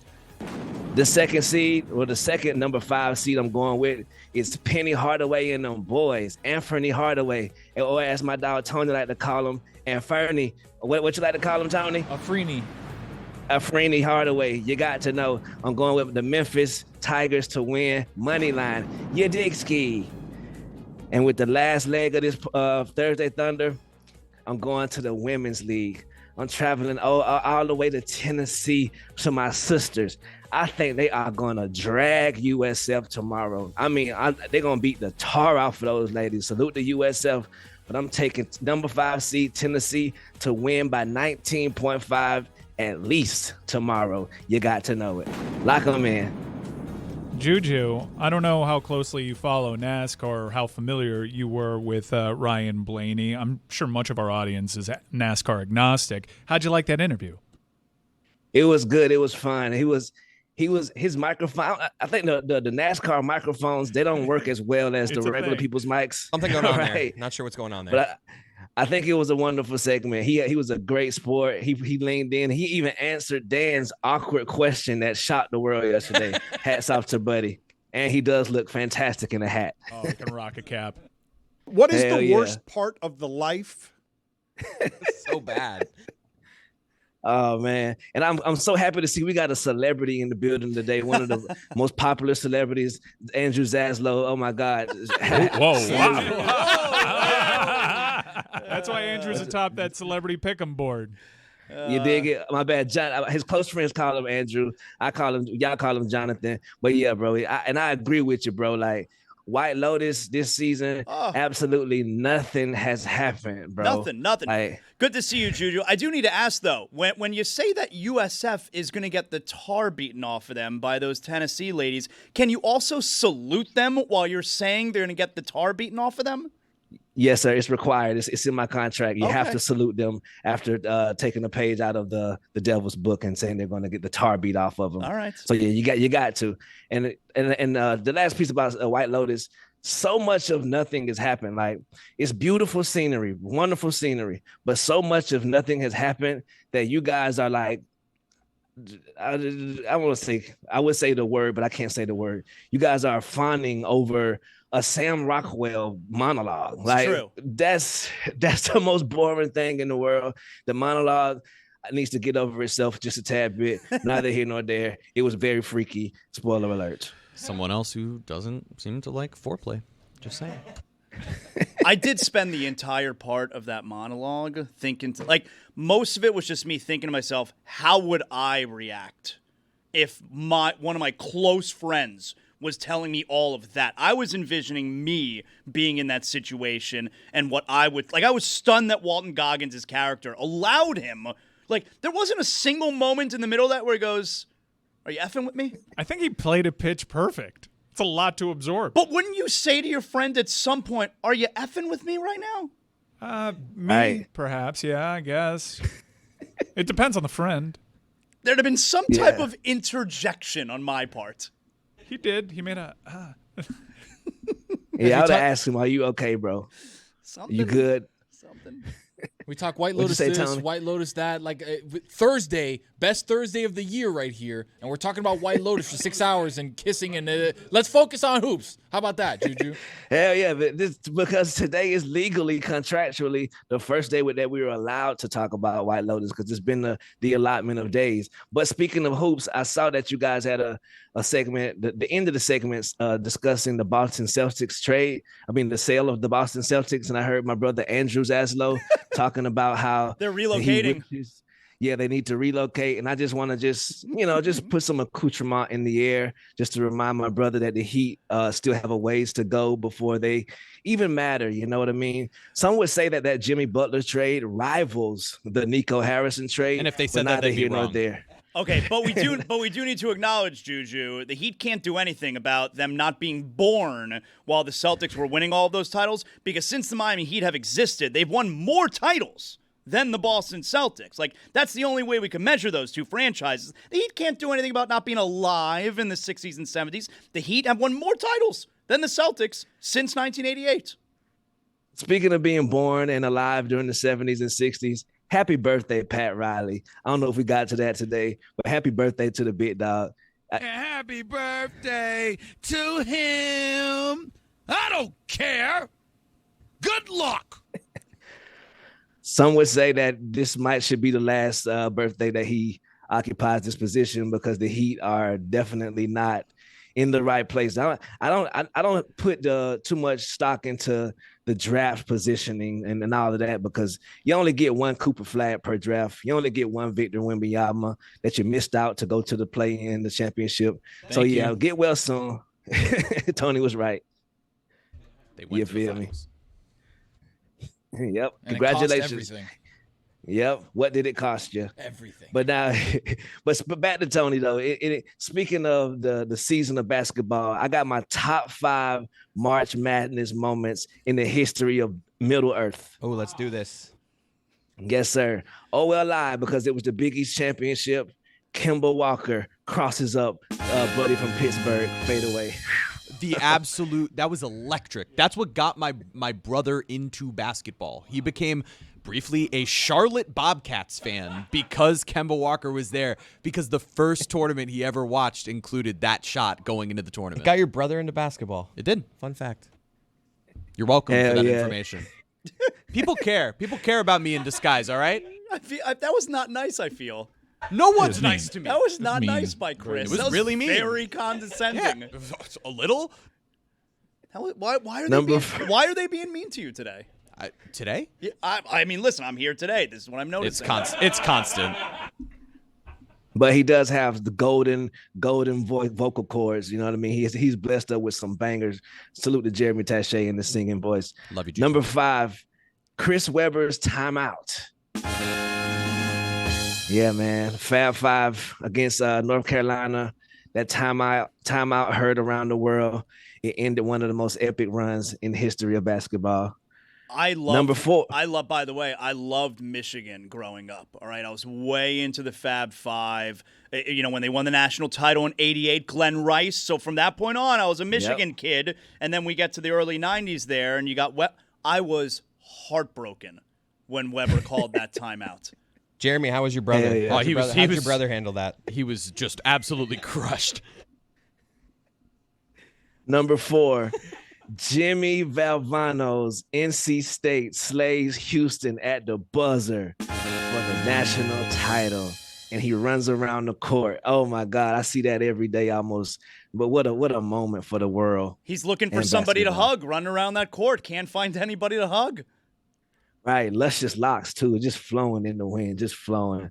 Number 3, Christian Laettner from Grant Hill, touchdown, Duke. What a moment. Unless you hate Duke, I'm sorry, Taylor Vippolis, but that was a great moment. Yeah, my brother really hated that one. Number 2, Caitlin Clark versus Angel Reese. The Tony Yayo heard around the world. That will go down as one of the biggest moments in women's sports history. It sparked a new age of WNBA basketball, now unrivaled hatred. Like, oh my God, salute to all the sisters around the world who made their rivals last. You dig it. And number 1, you can't deny this. Chris Jenkins, buzzer beater versus North Carolina from Villanova. That was crazy because was that the Marcus Page shot before the Chris Jenkins shot? That's why that is like maybe the greatest ending any of us will ever witness, because it had 2 of the greatest shots ever and we don't even remember the first one. That was Villanova, right? Right? Yeah, that's the Villanova game. I mean, Jay Wright's non-reaction. It's unbelievable. You gotta act like you've been there before, Zaz. I mean, no emotion whatsoever. Just, all right, handshake line. That's Go. the right reaction. Salesperson. Jeremy, and then put that against Jeremy's reactions to like a regular season game winner. I care, okay? Don't knock my passion. Jeremy was scraping Cheeto juice off his thumbs. Oh, man. Neither here nor there. Juju, we got any polls today? Hell yeah, Dan went crazy on the polls. I think he was trying to make up for the polls yesterday about only having one. So I'm going to go through them. Do you know why anyone was putting feathers in their cap? 86% of the audience says no, they do not. Will you always stop on someone falling on a treadmill? 92% of the audience says yes, they will. Big number. Win for Dan. Yeah. Huge win for Dan. Right? Oh, man, huge loss for Dan coming up. What is a penguin more of? A fish or a bird? Unbelievable. 83% of the audience says a bird. It literally has feathers. Come on, man. It has wings. It has a beak. It's a bird. I mean, who are the 17%? It's Dan's burners. What annoys you more? No turn signal or someone who forgot to turn their turn signal off? This is big. 76% of the audience says no turn signal. Yeah. I'm in the minority there. It is really Right. annoying when someone's just like, their blinker's been on for 4 miles. Yeah, because driving to Miami, my expectation is you're never going to turn on your turn signal. Now If you're you- messing with me. If you have it on and I'm making room for you, like now I'm stuck in the in-between here. I'm overthinking this one. Hell yeah. Do you think a NASCAR wedding is more debaucherous than a regular wedding? Someone maybe had to Google how to spell debaucherous, but neither here nor there. 87% of the audience says yes, it is more debaucherous. Yeah, I could see that. Oof, big poll coming up. Oof. Is Sunday the end of last week or the beginning of this week? Wow. This one shook the world. 69% of the audience says the end of last week. Jeremy, what do you think about that number? Nice. The Best Sports Thursday, sponsored by Jeremy Fistbump. Not sponsored by Jeremy Fistbump. The Best Sports Thursday, sponsored by Evan Williams Bourbon. Go get you a taste. Thanksgiving, NFL opening night, the Masters first round, or the start of March Madness. Come on, Masters. 52% of the audience says the start of March Madness. Today. So we made it. Yeah. We are here. You heard that, Jeremy? Go get you a taste. That poll was brought to you by Evan Williams Bourbon. Game Day's #1 pour. Evan Williams, Kentucky, straight bourbon whiskey. Bardstown, Kentucky, 43 to 45% alcohol by volume. Enjoy responsibly, 21 plus. Delicious. Do you know what highlight is? 70% of the audience says yes, they do. I'm Salute worried- to this is- Manu always. This is our audience. I'm worried about the 30%. What is wrong? We communicate for a living. We're doing something wrong with like 3 out of 10 people don't know what highlight is. Never heard of it. Messaging is bad on this show. Is the sports anchor profession dying? 74% of the audience says yes, it is. Man, Christine Lisi tapped in and said no with like 5,000 O's. So salute to my sister, Christine Lisi. And the last poll, the most important poll, some would say, are you good at foreplay? We know Jeremy is. 67% of the audience says yes, they are. It was right there for them. We needed 2 more percent. Those are your polls. Thanks, Juju. Thank y'all. Thank you. Thanks, Juju. Thanks, Andrew. Good stuff. Andrew, Good to the see Iceman. Andrew. The Iceman says,